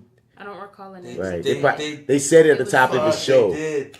But I don't remember the character's name. He's just Brian Bat to me. No clue. But funny thing about this scene that's happening with a girl, you were saying she was fine and sexy and shit, right? I have a problem with this because for me, it's like, okay, yeah, she's fine as fuck. But in reality, especially with the shiesty type of dude he is, I feel like there would have been a little bit more of a hesitation. It's like, he arrogant, white man, privileged, bad bitch at the fucking door. Strange ass woman comes to your door. Do you see what's happening right now? These niggas think they got it like that. A nigga like him, I think he got it like that. These motherfuckers is raping people thinking they nothing gonna happen.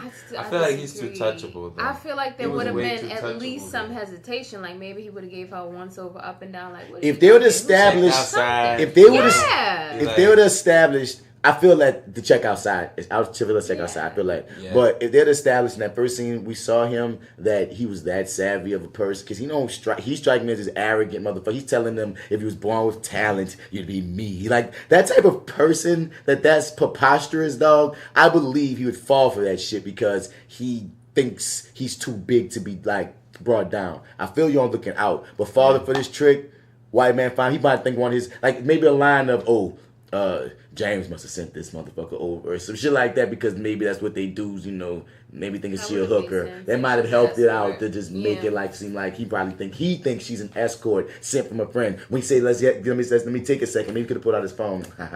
James maybe got I know what you're doing, James, or whatever. Maybe some shit like that. And that would have sold why he went along with it. I can give you that much. Yeah. But I was about to say, a funny story that happened outside. Oh boy, Kedrick with the long beard, he kept ripping her.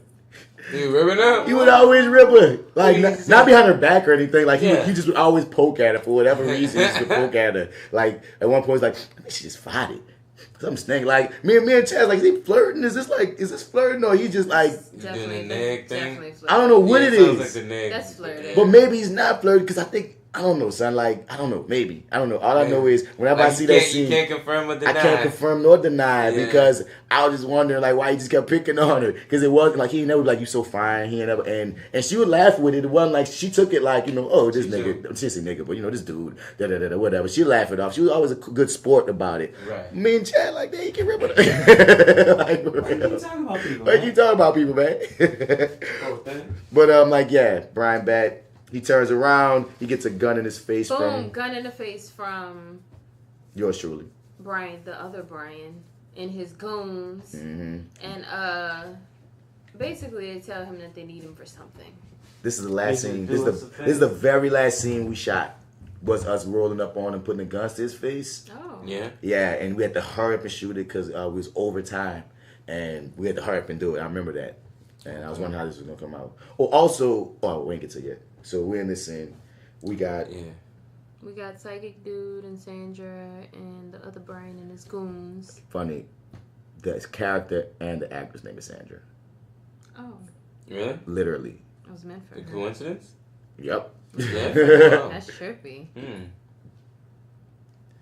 So yeah, what was you saying, Mom? So yeah, y'all basically start telling him that y'all need him to do something. Y'all gonna kill him. Yep. And they do reference that I keep forgetting their character names. What? One of the goons saw him on TV, so he's like, "Yeah, I know what you could do." And I'm like, shut up. Yeah. Yeah, I seen you on TV. You helped that lady with Frank. Yeah. He was like, And You said we got to know. but that's when he we got a admits, motherfucking bitch. I'm a fraud. I can't do this shit.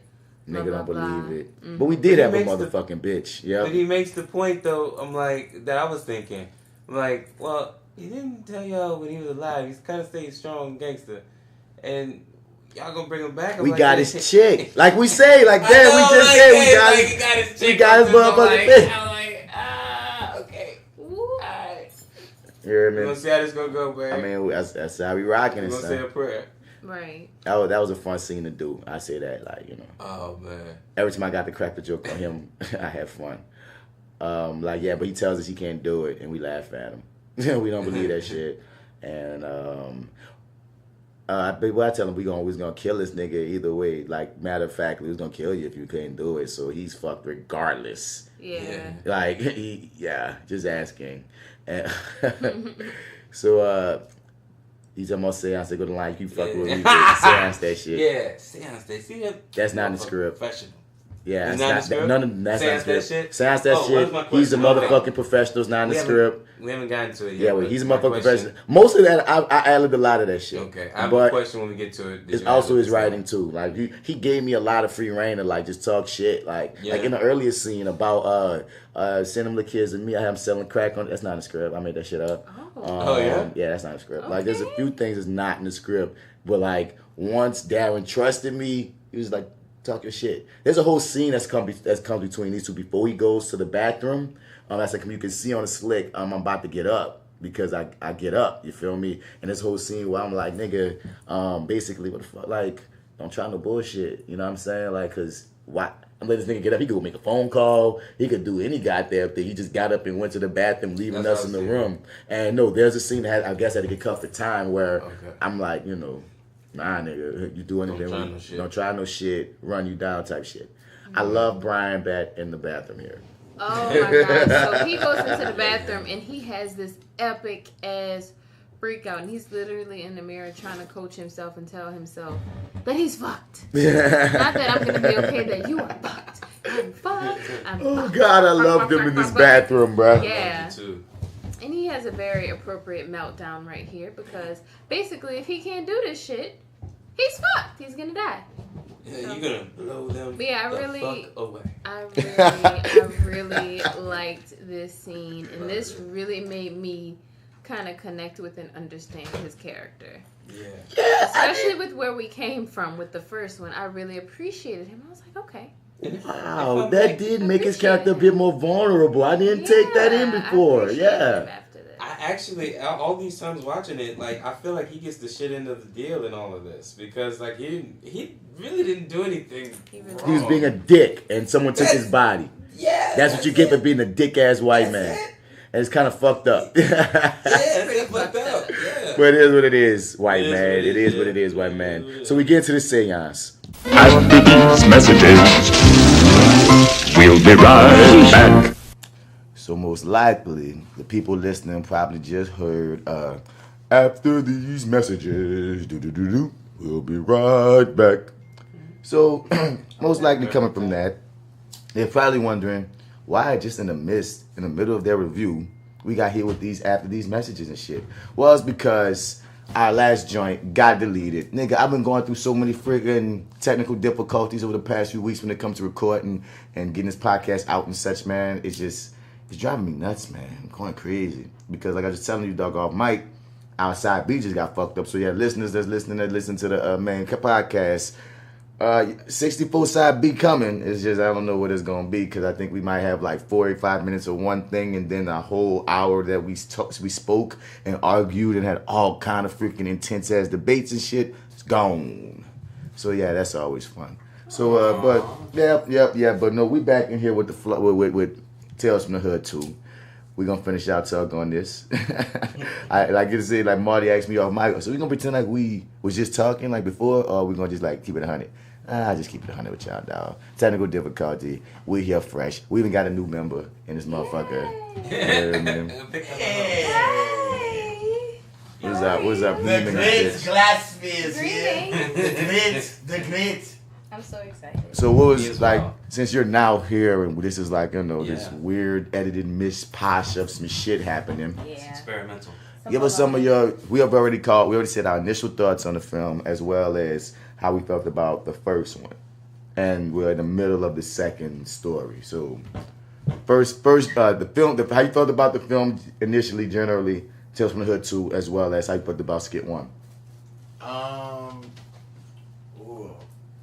Laid it on you. You're in the hot seat now, baby. I see. All the pressure's on you. I It's see. your turn. I'm just gonna use one word to describe the film, and then I'm gonna move on. Underwhelming. Oh. I've been appropriate. Yeah. I'm one of the people who watched the first one and was like, oh my god, waiting for the second one, and this one was just really underwhelming. I love the first movie, everything about it, and from start to finish, even its clunky moments. You know what I'm saying? I loved everything about it. The first skit of Tales from the Hood 2. I don't want to call it a skit. Did it the make first your scene. eyeballs bleed?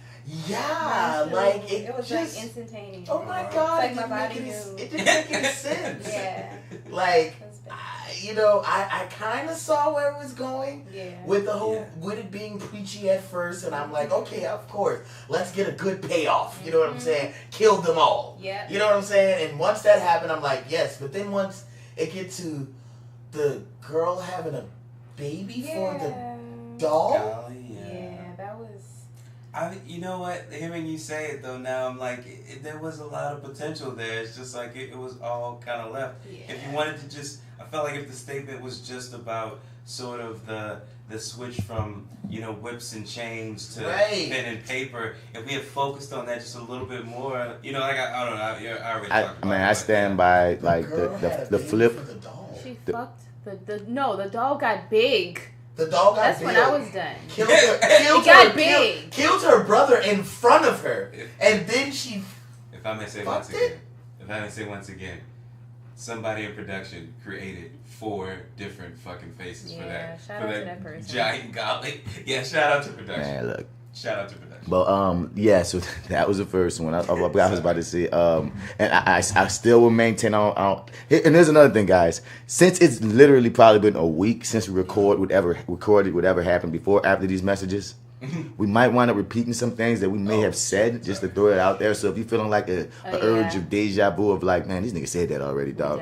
It's because a week has passed and we finally get into this part to finish out this movie for y'all. So just a heads up. And I still maintain my pledge to be as fair as I can be with this film. You feel me? Even though I have my problems, since I'm in it and since I want to work in the future, I will be as fair as possible. They just had the premiere. Funny enough, they just all watched it in California, and they got had a pretty, from what I was saying, it was getting pretty good praise and stuff. It's just funny. I'm still like over the past week, still been torturing myself reading reviews and comments and Twitters and oh my God, the things that they're saying. But there's some people that like certain things. There's people who are huge fans of the first one. And I'm very tripped, like, wow, you feel me? There's everybody got their own cup. One thing that did pop up on a couple of different podcasts that was reviewing it that I found interesting was they were saying, what if, yes, it's me hitting the blunt, what if that first story was the backdrop for the film?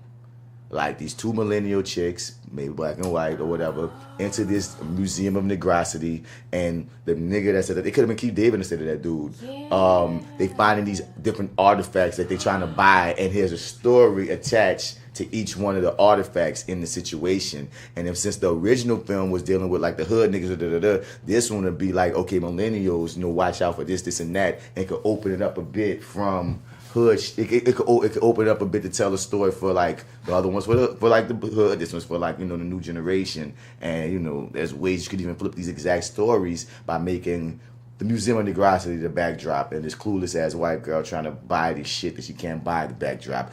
More simpler than the robot being programmed by the storyteller and. I'm automatically on board because that kills that idea. It's like automatically, bro, Patriot is dead. And it's like, okay, yeah, I could get down with that. I think that would have been cool. I'm down with that too. I think whole... I'm sorry. That would have actually made way more sense. Yeah. Because then it would have literally, in a sense, bit from the first story, from the first Tales from the Hood, where there was this place that they were all at, and they were all just going from story to story. I mean, the one they have technically bit from the first one by doing that. It just did it in a crazy, in a way more over the top manner. The backstory they had just wasn't. This one makes it down to the simple. But what you about to say? I think you about to say something before he cut you off and you was so polite. Oh, I don't remember. See. That's why I usually let her go when she starts talking, because she will forget. She will forget. Yeah, man. But I just thought that was a more cut to the chase. Like when I in two different podcasts said this, like as if they thought of that idea on their own. And I was just like, yeah, that'd be interesting. And Keith David still could have been the person in that spot, and it would have been an interesting flow with that without just a thing. So we're another podcast is also saying that would have been cool. Would have been a cool idea. That would have been amazing. That would have been really cool. I would watch that. The robot was cut. Yeah, that robot could have. I'm gonna try my hardest to remember everything that we said in the last time, because once again, we've been having deleted podcasts for a couple of weeks now. If you want to donate some money, y'all, to get us a better situation, hit us up, FlyWithBats@gmail.com. But anyway, where we left off in the second one. Kim, any words on the second skip before we get into it? We picking up we about to pick up on the seance. So this is after. Is this the one that? This is the one that you're in, right? Yeah.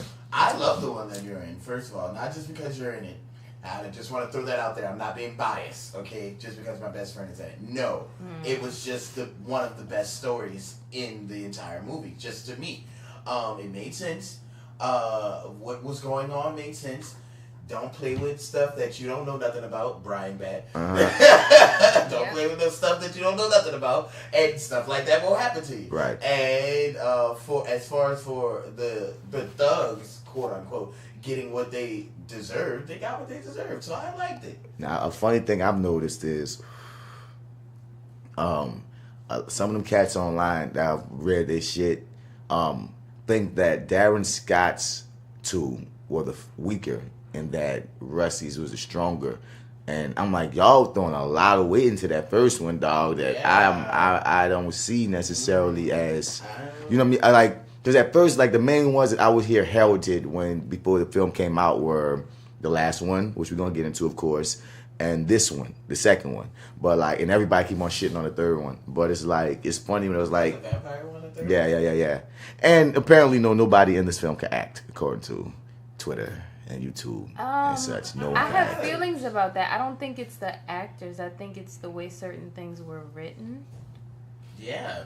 It's definitely the writing. I don't think it's... the whole movie. These people saying Keith David is the only person in the entire movie that can act. And I'm just like, oh, glad I got thick so skin. untrue. No, that's not true. Yeah, That's so not true at all. I didn't have a lot of issues with the acting in the movie. I had a lot of issues with, like Jessica said, the writing and like literally the story. That was it. Like the certain things just make me go, what? Like it shouldn't have made me go like, what? That does that? How did? What? That Certain didn't make things any were sense. very cringy and like over the top, and it feels like they wanted it to be that way, but it was too much. So I wouldn't put that on the actors, because it's like if you get on set and they give you this direction, like, hey, I need you to, you know, do this and this and this. I feel like a lot of those different stories had the same tone. Yeah. I think some of the acting isn't the best, but I don't think all of the acting is fucked up. They got certain characters that I really, really dug, and there's certain characters that made me, since I'm in it, I won't say who or what. But I you know, but one thing is this, like when people have a negative experience and when they don't feel like the hypes and expectations that they have were met, everything sucks. You know what I mean? Everything sucks. Everything's trash. That's basically what it is. You know? Like, I mean, that's a huge part of it, as a matter of fact, because of the fact that we've been waiting for the second movie for so long, you know, and we finally get it. So, of course, our expectations are super high.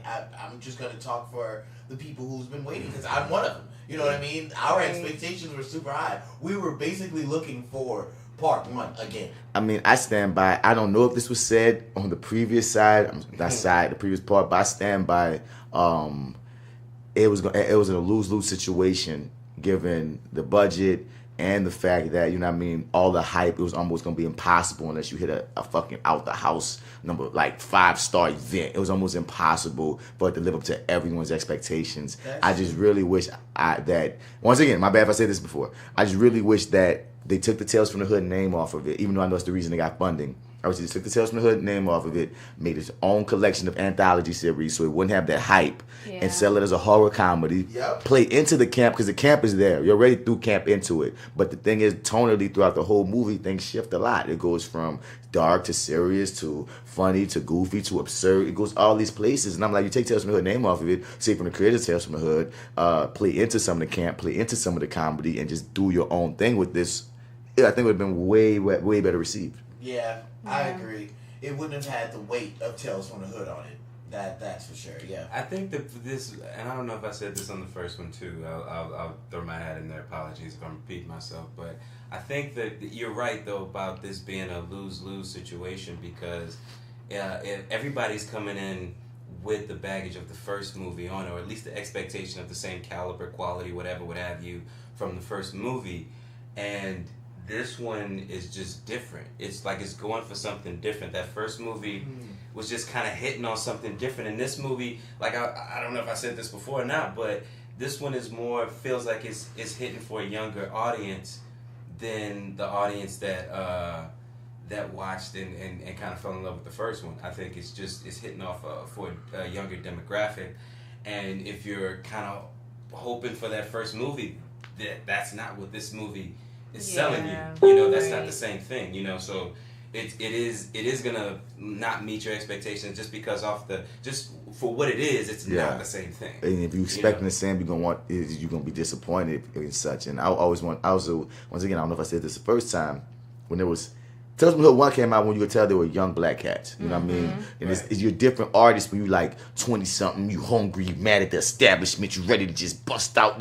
You're a different artist than when you're like 50, late 40s, early 50s, or what have you. I don't know the ages of both, you know what I'm saying? Yeah. And you know what I mean? You've had some success. You see the world a little differently. And even your own movie you might see in a way that's not even on the same level that even other people are seeing it. Who knows? So when it went into this one, and once again, I don't know how old the script was, because sometimes I wonder, did you guys just change little things from an old script you had to just be updated, or did you write this recently? I don't know. I really wish I had a young nigga pass, or another pass besides, them, that could have just weeded out certain things, because I stand by a lot of these stories conceptually are great ideas. It's just some of the execution, some of the writing, I would have went a bit differently with.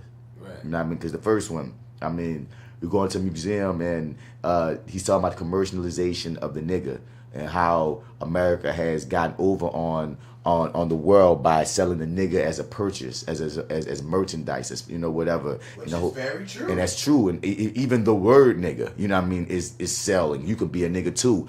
And the fact of, you know, I mean, there's a place to go with that didn't even have to necessarily, because a lot of people take the first one as like being against interracial relationships and shit. And maybe Rusty has a problem with interracial relationships. I don't know. But it leaned on, man, this crazy ass white girl and these black stereotypes of banging up white women, when really that didn't necessarily have to be the angle where you coming from talking about young millennials not respecting history and not paying attention to this is the nigga being commercialized. Dude, there's a lot of ways you could go. And I would explain when we talked about the first one how to just shot that whole ending in general that didn't necessarily even have to have sex in it. But yeah, then you look at, you know, the second one, and some people feel like, and once again, the social commentary in the second one isn't as apparent as, you know, you would expect from Tales from the Hood. This one is basically cut and dry. You know what I'm saying? It's these niggas want some money. The most social commentary I remember in this one is basically the pimp nigga being like, hey, this for the community. We got to stop black on black crime. Stop. That's the closest they got to social commentary, because that's another thing I'm hearing other people's reviews. They completely missing that man said that shit. That, look, we need to stop killing each other in the streets. This money's to build up my community. They just be like, oh, it's just some hood shit, and the guy died. You see the shit coming in, and that's another thing too that kills me. That troubles me some whole actor shit. I often get these like roles of these, you know, hood guys, these gangsters, these thugs, and a lot of these white guys in particular, when they're reviewing this, they just write off the gangsters as just gangsters. Like they couldn't be characters. It's just these just gangsters trying to do something, and I just be like, damn, son, like no matter what, we could be playing motherfucking Denzel from Training Day, and certain motherfuckers gonna only see gangsters. You know what I mean? They ain't gonna give no props to, like, I come in finessing, flaring the whole another type of gangster, and they wouldn't give me no props other than gangster trying to get money. And it's just like that kind of that. When I was listening to those parts of the review, and a lot of times it's funny how many white people love Tales from the Hood. I was just like, damn, son, it's like it's just an interesting note to peep out and shit. But all that to say, there's a bunch of fire concepts. We are halfway in. Let's get to so at this point, the gangsters then beat up the dude. They then got into Brian Bat's house. Brian Bat then finished flipping out in the bathroom. The scene that I thought was funny. I love this scene. It's one of my favorite scenes. I thought this shit was freaking hilarious. What you say, Jay? It's one of my favorite scenes in this whole movie, where he's basically realizing that he is gonna be fucked up if he doesn't do the seance. You go out there and you blow them the fuck away. I love this pep talk that he has with himself. It's hilarious. Yeah. And I think this scene out of all of them played more to certain horror comedic aspects and shit as we get into the seance. And I think some people coming off the first one don't even see that these niggas they're doing the different styles of horror. You know what I'm saying? That's why I feel like the first one, I guess, was some absurdist horror type shit. You know what I mean? This one, like the different styles. And tonally, this one plays some more jokes. But if you just was trip the fuck out, and then you come into this, and it's like, oh, why these niggas playing for jokes? I'm not looking for jokes in my Tales from the Hood, nigga. It's like, okay. This movie isn't afraid to make fun of itself, while the first movie really took itself seriously. Yeah. But that's the problem. This movie, it comes to that line to me of making fun of itself without being as in on its own joke. Yeah. I think it would have done better if it did go full throttle. If it was intentional. Intentionally. It definitely would have worked, especially with the first one. I think it would have been well received better. So we're in a seance, and I don't know if I said this on the first one as well, that I was it came to me later that it would have been cool, a cool element, a cool layer to lay on, that if Brian Bat's character, the guy doing all this shit, mentioned that either those candles, he just bought them from some like voodoo spot, or there was something established that showed us why he was possessed this time. Because if he's already been shown to be a fraud, what made this time the time where it actually worked? Right. Yeah, it would have been cool. And I feel like something interesting, whether it's the candles, whether we saw him in the bathroom fucking with a Ouija board, I don't know. But it'd been just cool to throw in that element to show us, oh, he was fucking with some shit he don't never usually fuck with. That's why such and such happened. Yeah. But, he get into it and he get possessed by all of these characters. And how did all this shit, y'all, when y'all first saw it as such? I love this. I love Brian Batts. Seeing him do all these different voices and impersonations, that shit was spot on. Well, he didn't do the voices. Well, you know what I'm saying. He did the mannerisms and the characteristics of the different people. Well, it seemed like honestly, I want my question was, what was it like when he really did it? Like in the moment. You know what I mean? Because I feel like this just off his mannerisms and stuff, you might have been able to play the scene out with no like extra voiceover, like probably just what he did in the moment when it might have worked. So I don't know. I was just curious, but like this is a dope performance, though. I did. Yeah. See, and it was fucked up. Like I saw it. I heard it in another podcast where it was like they blamed him for not being able to do all the voices because they didn't particularly like the choice to do the voiceovers. He did all the voices when we did it. All of them. He put his own voices on, his own spin on all of the joints. You know what I'm saying? And it was like, yeah, man. He acted all that shit out. I was like, okay, it was fire to watch. I hate that every time a white guy does a black gangster, he does the same mannerisms with their body though. Yeah. I feel like that's their comfort zone. That's a lot of white dudes' comfort zone. And I'm like, son, niggas would just if you just stood up straight, folded your arms in a certain manner and talk, you know what I'm saying, I would have been a more interesting choice with your body. That's the only thing I got to throw at it because somebody else threw that to my attention. I was like, oh yeah, they always do the same homeboy ass things, and we don't even do that, dog. Yeah, exactly. But you know, that's what they identify with. But I get it. What else? I remember last time I was talking about.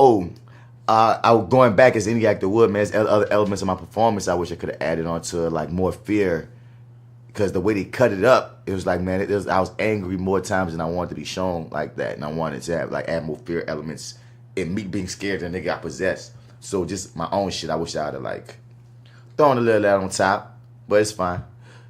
Brian Bass get possessed by a pimp nigga. Yeah. And I have so many thoughts on this part. I thought it was interesting how as soon as he gets possessed by the pimp whose name is leaving my mind right now, Cliff Bettis.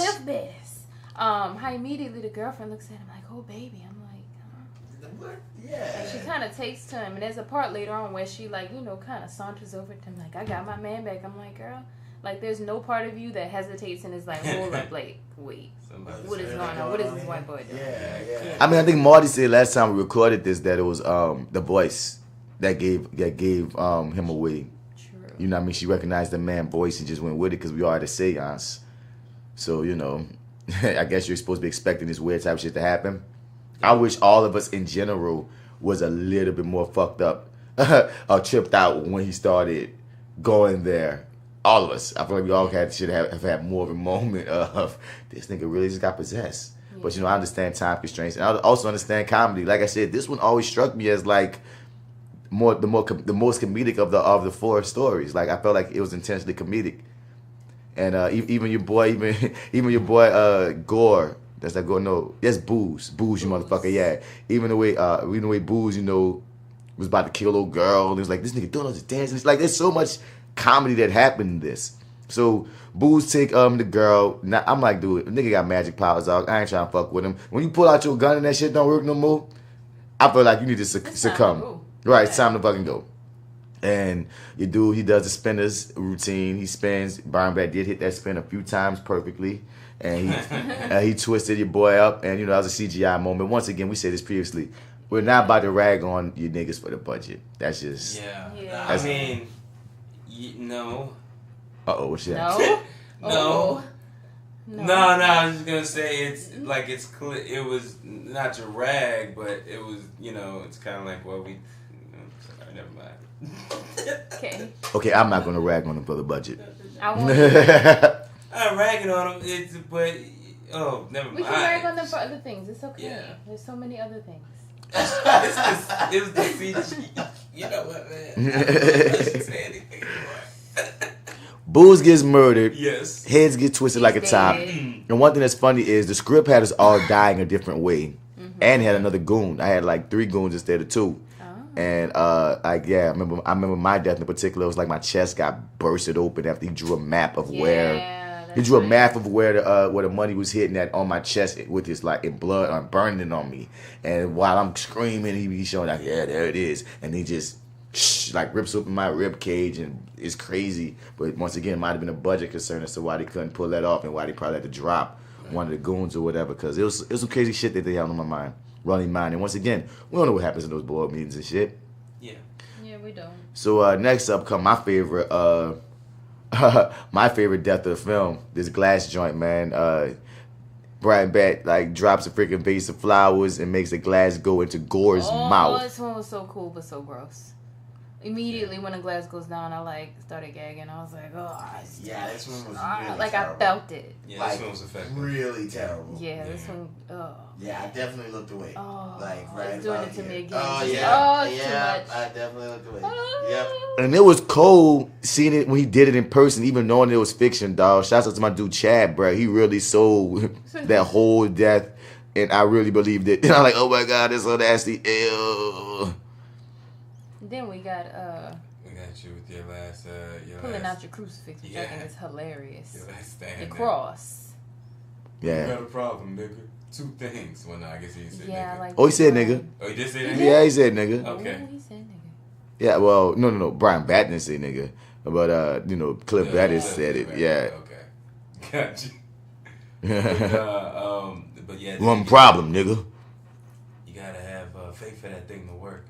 Then it burns my hands. Yeah. The cross doesn't work. Burns his hand. That my final showdown speech majority ad-libbed. So much. I love this. So much of this was ad-lib, improv. Yeah, that was my question the original time was that nigga. Basically, he's Yeah. trying to talk him down and tell him, that he should thank him for this new ass body he got and blah blah blah blah blah. I love how you really trying to talk yourself out of like Getting murdered. being murdered by this After demon ass seeing nigga. him murder both, and you guys murdered him. So Yes. it's like, Like I said, I didn't murder you, bro. That was Booze. Booze murdered you. Yeah. I like when nigga go, man, shit, you should be thanking me. Fuck. Like I'm like, okay, son, you done. You feel me? It was like a lot, dog. Like I said before, Darren Scott was a great presence. He was a great director. He let us all have a lot of freedom. So much of what I'm saying is on the script, but so much of what I'm saying isn't. Even little things like when he's like, what we gonna do, Brian? I'm like, nigga, I don't know. That's like, I'm supposed to be like, I don't know. But I'm just like, it's just so many things that he just was like giving us freedom on to just be like, man, throw some you in this shit. You feel me? And we get to this final thing. I was so sad that in my final speech, like when he's talking all this shit, and he's like, before he shocks and electrocutes me to fucking death, and I got this freaking applause from the crew after this fucking epic ass fucking screaming ass death. It was fun. That was tight. I think I still got that on tape somewhere. But before I get murdered, my nigga go from scared to being like, I'm going out like a G, man. You know what? Fuck it, nigga. Do whatever you gotta do, whatever, son. I wish they would have kept that because it would have been like, yeah, Brian kept his nuts to the end. But time and such. I understand how it went. Hell yeah, son. And he murdered us all. He murdered us all. He made the electricity come down from the top, and electrocute a nigga to death. Yeah. And It's pretty cool. yeah, son. And like, I just gotta give much gracious, much big ups to Darren Scott, dog. Because even like being a cat in the game, I said this the first time we did it. He was crazy supportive. He's a cat that's telling me, nigga, you need to go to LA. You know what I'm saying? You need to go to LA, you need to go get it, dog. He was like, big up in me. That's why I'm really trying. That's why, like, even in reviewing this film, I'm watching my words to a degree. I'm gonna keep my credibility, like I said before, and keep it 100. But I don't want to come across like I'm just shitting on the film if I say anything bad or say anything I didn't agree with. Because son, I got this utmost respect for Darren Scott after that whole experience. Like, because I worked on his film. Rusty was cool as hell, but like Darren was a cat I was seeing every day, talking to every day, giving nigga love and shit. And it was like, even in the joints, like he thought, like we shot the death scene twice, and I remember the first time he thought he had it, and I'm like, nah, nigga, don't think. No, he said what he said. I can't imagine it being any better than that, nigga. Don't tell no actor that you can't imagine that we can top our last take. That's a challenge. That's definitely That's a a challenge. Nigga, and that's. You want me to have fun? Okay. Oh, you want me to? don't think I can get better? Because in my mind, it's like, all right, we got to shoot one exactly how you might want it. Okay, did you get what you wanted? Okay, now I'm about to play. And Yeah. until you tell me not to play in this direction, I'm going to kind of do what I want. I think I learned that. Like, I think I told you this on a previous reviewing that I was working on a show, and it's like this old actor cat, like, really got me really confident with playing or doing what the fuck I want until the director be like, I don't want that. I don't want it like that. But you got to tell me. I'm going to just ride. I'm going to just rock. And I think that's part of the fun of being an actor because we ain't puppets. So many times I be feeling like, motherfuckers just expect to either... Sometimes it's the actor's fault by asking too many questions instead of doing. And I always go by, nigga, ask forgiveness, not permission, son. A lot of times the director don't know what he wants until you give it to him. You know what I mean? Or a director might think he knows what he wants, and then you give him something that he didn't even think of because you thought of it, because you're you, because no one can think like you, whoever you are as an artist. You know what I'm saying? It just is. And you give him something he didn't think of himself, and then he's like, oh my God, I love it. But if you don't give that director a chance to see something that you have for him to love or not love, then you're missing opportunities. I don't think you're fully doing your job. Yeah. You feel me? As an actor. Truly. We're part of the creative process. You feel me? True that. So, any final thoughts on the second one before we get into the third one, which y'all can't even pretend. I broke the third one last time on accident. We'll come back to that. But on the second one, any final thoughts? The medium. The third one, The yeah, medium. that's right. You broke it. Yeah, okay, never mind. This was my favorite one of the whole shebang. This was the one. You know, it really could have just been this one, and then the movie goes off. You know? But it was good. It was a very good story. Dick. I'm not a dick. Okay, I'm done. I'm gonna stop talking.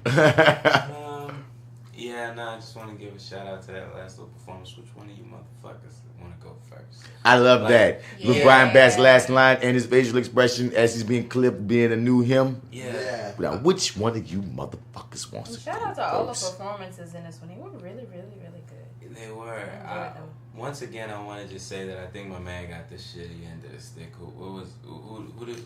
Oh yeah, that's what we were talking about. Yeah, Brian we Batt's talking- character. I forget his yeah. name. I think it was John something. I forget his But name too. Yeah. But Oh yeah. Wait. Because just because he was a fraud or whatever. He was a dick, but ultimately he's gone and his body just gets possessed. I didn't expect that. I didn't Yeah. expect for Cliff to continue to inhabit his body. Right. That was surprising. Yeah, I just thought that was kind of shitty. I still maintain he ain't got it worse. Got it worse than the nigga in the last story though. The nigga in the last story. The one who got the girl. The sacrifice. The sacrifice, dog. The very last story we're gonna get to. Oh. He got it worse. Okay. Yeah, he does. Fair. No, I didn't know we were he comparing does. like that, but fair enough. When you bring up Brian Batt character, got it so bad, got it so shitty, I just often think, nah, that nigga in that fourth story though. Like in terms of, nah, you're right. Yeah, I'll take that back. Yeah, all right. It's arguable. We can give it that. That's We can right. give it that much. Let's not even do it. You're right. Feel me? So we move into the third story.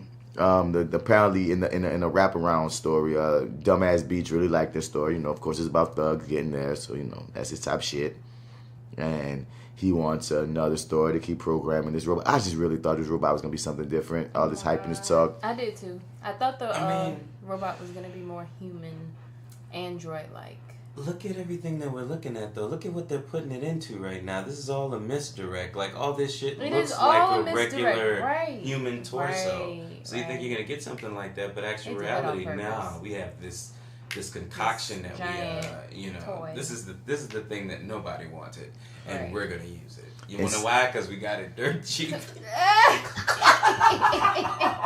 not nice. We can't say that. I had to do something on We style. can't say that. Y'all can say whatever y'all want to say. No, No, I you're will right. not crap You're right. on these No, I'm movie not crapping makers. on it. I'm just like I think hopefully budgets be hard. I hope somewhere in here my whole just like dick riding session of Darren Scott and Rusty Cundiff is somewhere in the cipher somewhere. Probably not. Oh fuck! Is it really not? I don't know. have to read it too? No, you're on. We on the, like I don't know when you had the dick sucking session. Shit! I don't, know if you, I don't think I you don't did. remember if you did it at I the don't top. remember hearing it.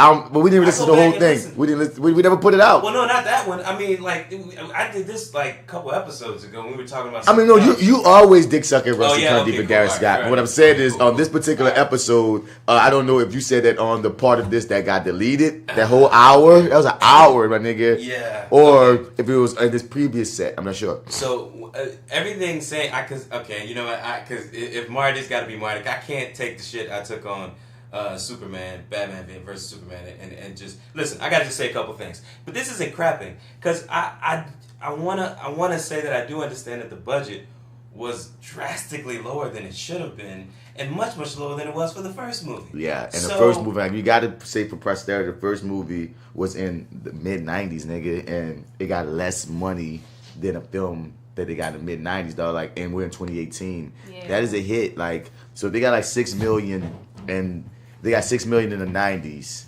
In the 2018, that 6 million is probably what? At least we're 12. What? Right. Right. If you 6 million in the 90s, at least, bro, more than this. So they got the shaft on that level, but they tried to make do. They did make do, but it's yeah. And it's And they still have a movie, you know. They just do. have some hiccups.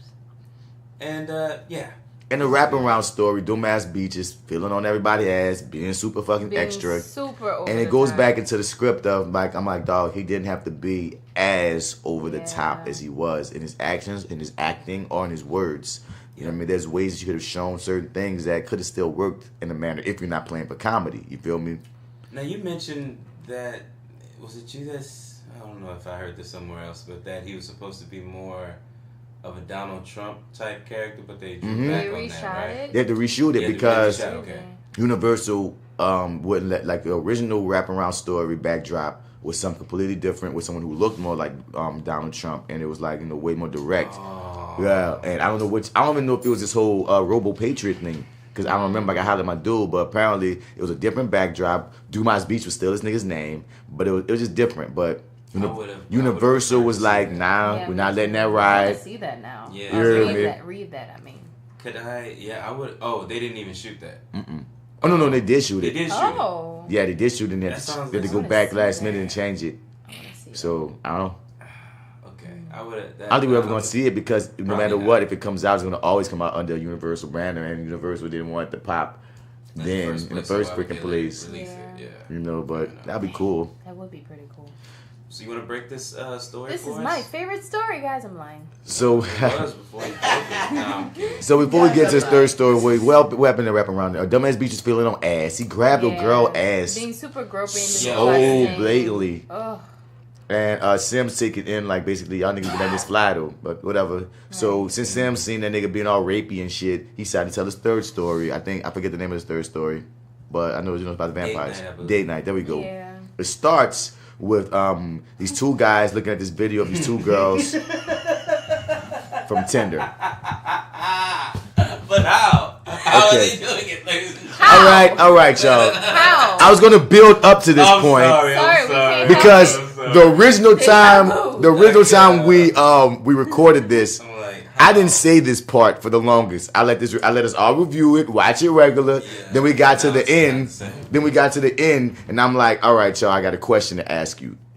How in the fuck are these guys seeing these girls on this final video at the end and at these original video at the beginning to tell them that they're going to link up if one of the biggest high points and climaxes of this one story is that they can't be seen through camera?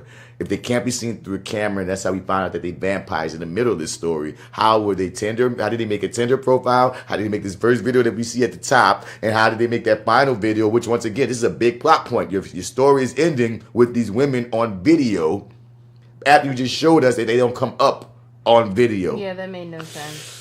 That broke, like, it was so hilarious when Marty's face. I was just like, you know what? Like, the most egregious thing about this one is just that it's so straightforward, and it just sort of happens. It's like, you know that this is going to turn out well for these two young men. Yeah. This is still, like, you just know it.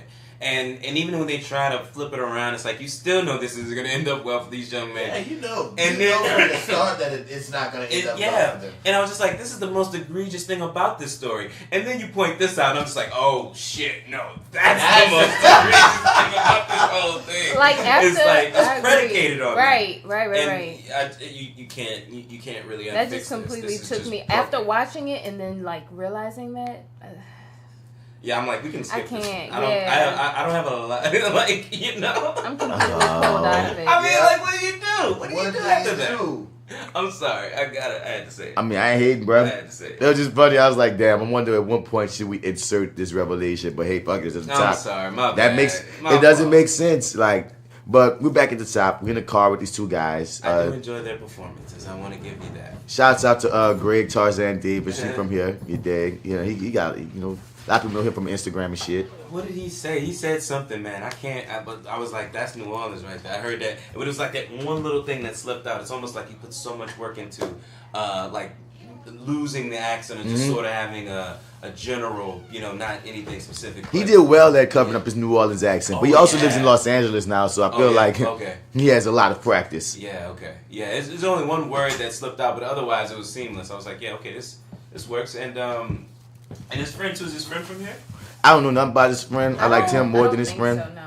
Okay. They had really good chemistry. Though. They had chemistry. Really they had like good 7 chemistry. different daps. Yeah. Dap number 1 is coming. 3, 2, 1. Dap number 1. Boom, boom. The fact that you pointed out that they're different ones each time is something I didn't even recognize. Like that one, I just thought they were just like slapping hands. That was a dap. That That slap hand started with a dap, and they slapped the hands, nigga. So, but like, yeah, so as actors, I could tell they had a lot of fun with each other. Oh yeah. Like they, once again, just the chemistry was awesome. Now, I don't know how old these guys are because I mean, just the way they did rough housing before they walk up to some, man, me and my nigga, we about to walk up smooth as shit, nigga. We ain't about to be doing all this playing and another dap and another little push. I ain't about to do all What that. friends do you have in these scenarios? I'm just kidding. Because the black dude actually did the shove first. Yeah, he did the shove. Like But we didn't set up the situation. So they lied to these girls and had them believe that one of them is a casting director and the other one is a super fire agent. And they apparently want to be actors. And, so now they're about to, seduce these girls based off their titles. Now, in a weird way, they gave away that the issue as well when one of the dudes said, "Wait, they're wannabes. Look at this house." Yeah, my nigga, look at this house. Look at this house. Look at this Anne Rice house. They're not wannabes. Now, You shouldn't be trusting this at I could all. have sworn I seen a kid in this house. There's so many things now that, like, this is my 3rd time watching this that are being pointed out that I'm like, oh my god. Like, that's my biggest thing with this entire movie. Like, somebody should have took another look at the script. Because even One here, more time. these women let them in, and to not even like be, they let them in, and the whole time these women was giving them play. These women were very into them. Yep. These women was giving them all kind of plays. Women was like, like they was touchy, flirtatious and shit. Mm-hmm. So it messed me up later. All the right signals. It messed me up later when they decide we're gonna drug these women. When it just seemed totally unnecessary. They didn't have to be drugged at all. That was the part that, like, yeah. I mean, I was out of it from the start, honestly. But that's what really took me out of this. Why did you drug them?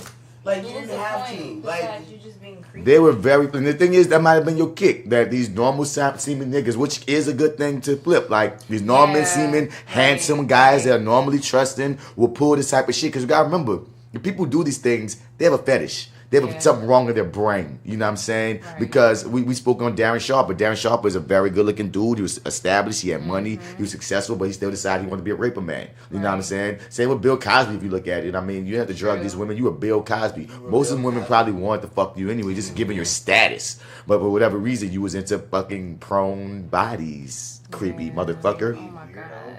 I just stand by, dog. I wish the women were more timid. I wish they didn't, like, maybe one that even with it. Like, I mean, one chick is not even fucking with the friend, and the other one is just maybe a little more timid. So when they try to drug them, it feels like, okay, you're drugging them because you felt like you had some kind of pushback.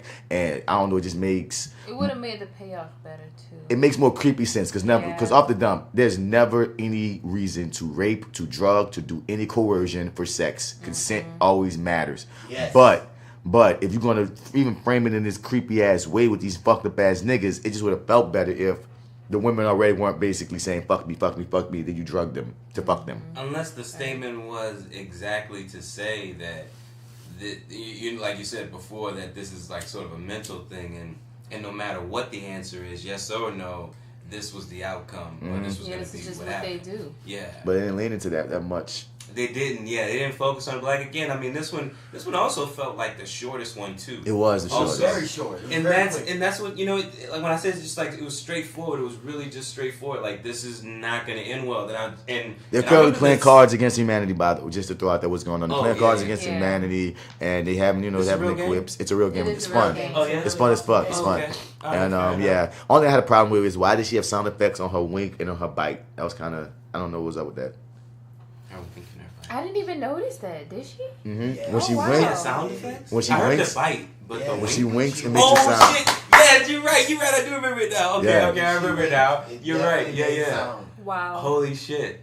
I thought it was cute in the moment. Now that you bring it up and we talk about it, I'm like, but why though? No. Yeah, that's We're the not question. here to be cute. That's the question. It automatically gives away what's about to happen. I mean, but it's like, and that's what playing into the camp once again. If you want to make a campy movie and play into it, that would have been fun and fine, because that means more things would have been fun and campy. Yeah. But y'all was jumping around. The only way this storyline works is if it's not in this movie. If we just come upon, as nigga said, take the Tales from the Hood title off. It can't even be in an anthology movie, because at this point, I mean, I don't know. It's like maybe they could have went a different way, but it's like something's up with these two chicks, and it's not gonna end up well for you two.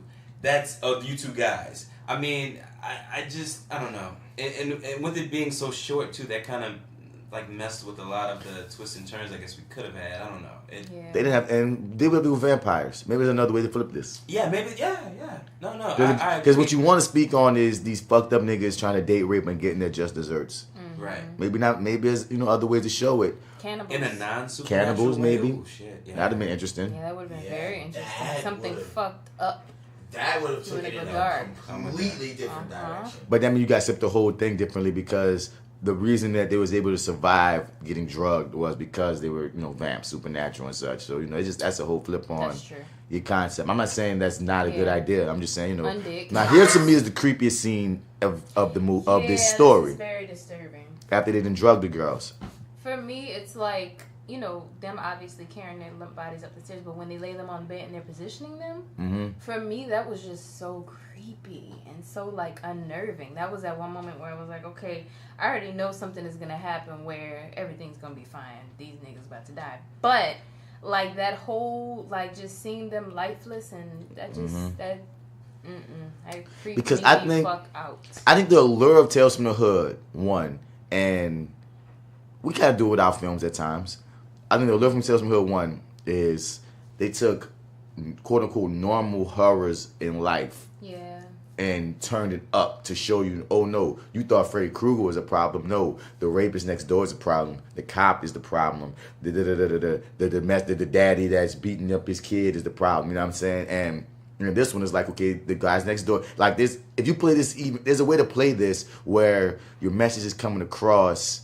Your message is coming across without it feeling hokey at points or whatnot. And once again, if you're going with the comedy, that's fine.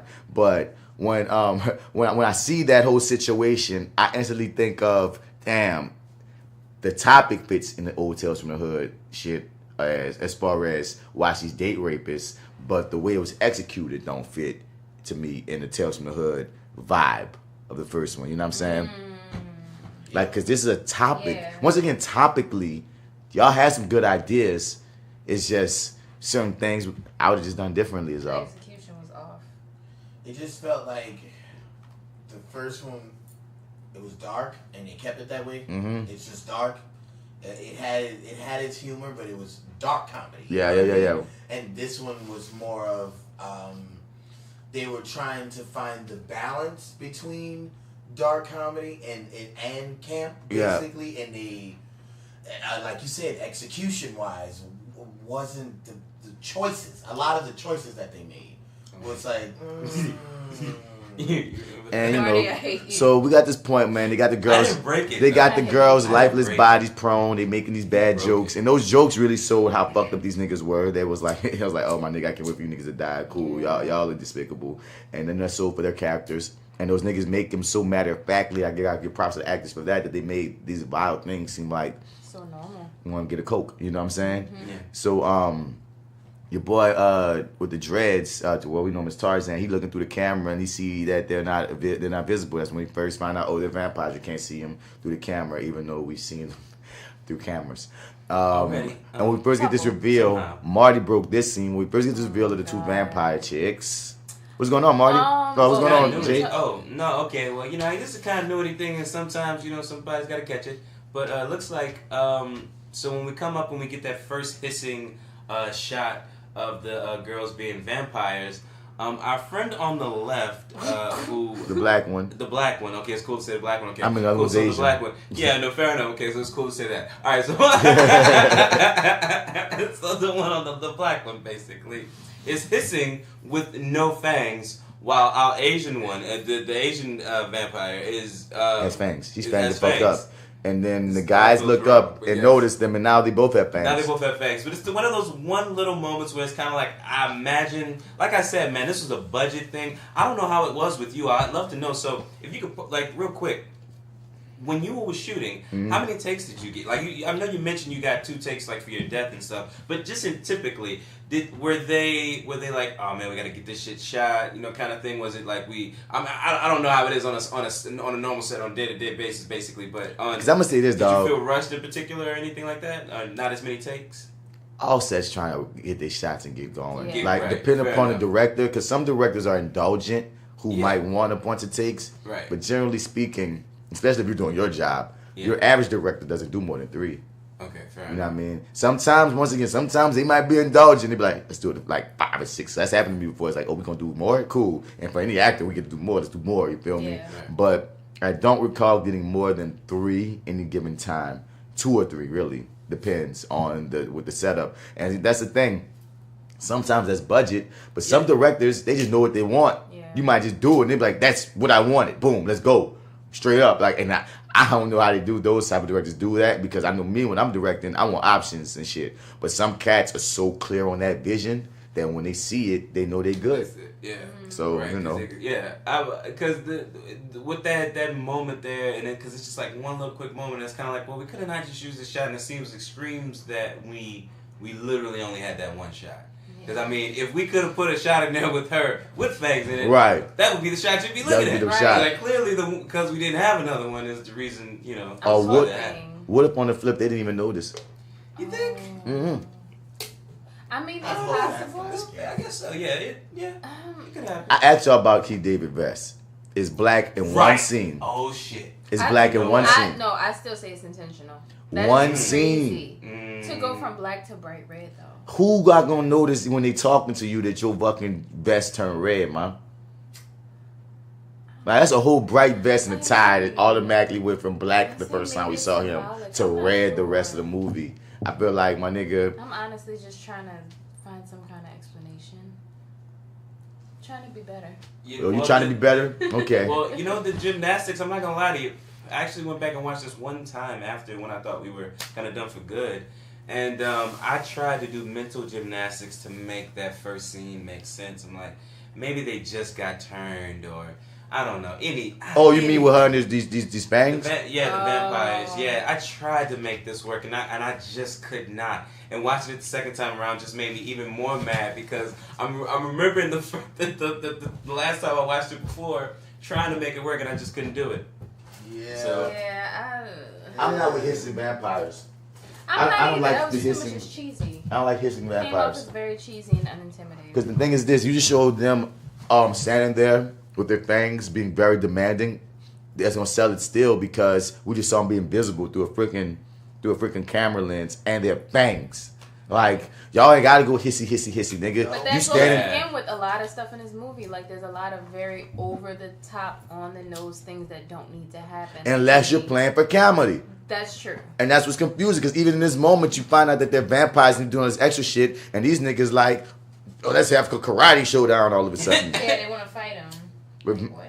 like, you didn't really mean to do anything effective with that stance, did you? But that was the comedy, and it would be funny if this was comedy, because it was like a nice little jump joke. But then we're supposed to believe that they're about to die and feel for them in some way. Yeah. Right, fair enough. And he's like, I'm confused. Are they dumb or not? Because once you realize it's vampires, what the fuck? I love this time when he run down the stairs and they thought they got away, but the girls get him. I like that. Yeah, I like that too. But as we move forward, dog, this next scene, dog's gonna always make me laugh, dog, when they're on the ground, bruh. And my man Tarzan, son, has the most intense awakening ever. And the thing is, I like this wake up. But the other homie wake up like it's a normal fucking day and shit. Like, ooh-doo-doo-doo-doo. And I'm like, son, y'all had to talk. Y'all should talk about waiting that. on you to wake up, man. Like, I've been waiting on you. I already had my intention to wake up. I've been waiting on I you. already know where we at, man. I was waiting on you to get up. I was napping, honestly. I've been up. That's how the nigga came across. I been up, dog. You up? All right. I was just waiting on that gate though. This part was interesting. They get locked in this little cellar or dungeon or whatever the heck it is, and they look and they wake up and they see this whole like cage or room of other vampires that turned. Yeah, but like Not almost normal dead. vampires. Yeah, not normal at all. Very diseased, probably dying. They say they starve them purposely. That's the ones that turn it. They don't want to have them around. They starve them purposely to eat up their prey because they're predators looking online for prey on the internet. That was such a clunky line. Sounds familiar. Well, just in case you guys didn't realize this, you all are predators online, and guess what? So are we. Yeah. We're predators. You know They could have said. They could have just said. The invisible on camera. No, you better say it. No, you better say it. No. You better pause this. No, we are not moving forward until you tell us what you noticed. Now look. Come on. They got some continuity errors. Oh shit! Come on now. The hair on the black vampire is different than it has been in the entire thing. Now we could say it's a different day. Okay. Tarzan? I don't think it is. No. The black vampire. The black vampire. Oh, the girl. Is different. Completely different. Than it was earlier? That's some girl shit. It's completely different. Yeah, okay, fair enough. Yeah. See, I wouldn't call it that. Oh, yeah, I am. Before she had like a wash and go, and now it's like a blowout with a curl. Come on, guys. I noticed it. I synced it. You know what? I asked for I this. was like, I will take it. Yes. That curl pattern is on point. No. I'll take that. No. I will take that. You know what, my Different nigga? days. I still asked for that. I will let one. But I just noticed it though. It's my fourth viewing. I'm gonna let it go because so one, it's okay. Rusty Cundiff is a man, a middle-aged black man. Yeah. True. And I don't expect him to catch the continuity of a blowout versus a wash and go. This is very true. This is And- Sharon, though. And two, man, Tita Dana and her whole company did the hair Oh, but guess what? and makeup. Both hairstyles are on point. Yeah, on this whole thing. And that's the thing I wanted to throw out there that I love about, there's a difference. There's an absolute difference between having a black hair and makeup crew Yep. and a white one for a black person. Right. I'm telling you, as a black actor, there's a difference between my black barber nigga making sure I'm lined up every day. Every nigga on this motherfucking movie lining is on point. Because the homie kept us, Tehran, he kept us on point. He made sure we was looking like beautiful black men without edges nice and crispy. You feel me? All the women, dog, Dane and the whole squad had all the women hair on point, son. It's like, cause it's a weird thing with, as a black woman, you already know as an actor dealing with the makeup being right for your skin, dealing with your hair, trusting them with your hair as a black woman. Dude, that is a big thing. Let me tell you something. Every time I have have had like a white beauty team, it's like, oh crap. Hair and makeup, yeah. So it's like, and we're not saying all white ones are bad because I've had great experiences too. But there's a certain comfort that's just there for black hair and makeup crews. So it's like when you gonna go out the hair, that's when I'm gonna put my foot down. No, You can put your foot down on me. the foot has been put down. What should be not put down is like we said earlier. They're appearing on this video, and I have no clue. They should not be appearing on this video at all. They are or appearing any of on them. video again after being shown that they can't be seen on video. Crazy. Yeah. Black. It fucked you up too, how when you realize that, huh? Yes. Uh-huh. What the fuck? Yeah. And this is a big plot point for your film. That's what, and I don't want to hate because my dude did this one. But it's like, I can't help but see this. Like, my dude, they're vamps. You showed that. These are 2 plot points. So, at the end, these guys, basically they get eaten up by all these vampire dudes. They get murked by the undead, and they get ripped to pieces and blood, and Cool little epic little, death scene here. It happens. Yeah, it happens. It's interesting. Yep, they get eaten up by the vampires. They get their just desserts. Evil laugh all the way. Ha ha ha ha ha ha ha ha. It's like it's Ha ha ha ha ha. That's how they were laughing. Yeah. Y'all some dicks. Anyway.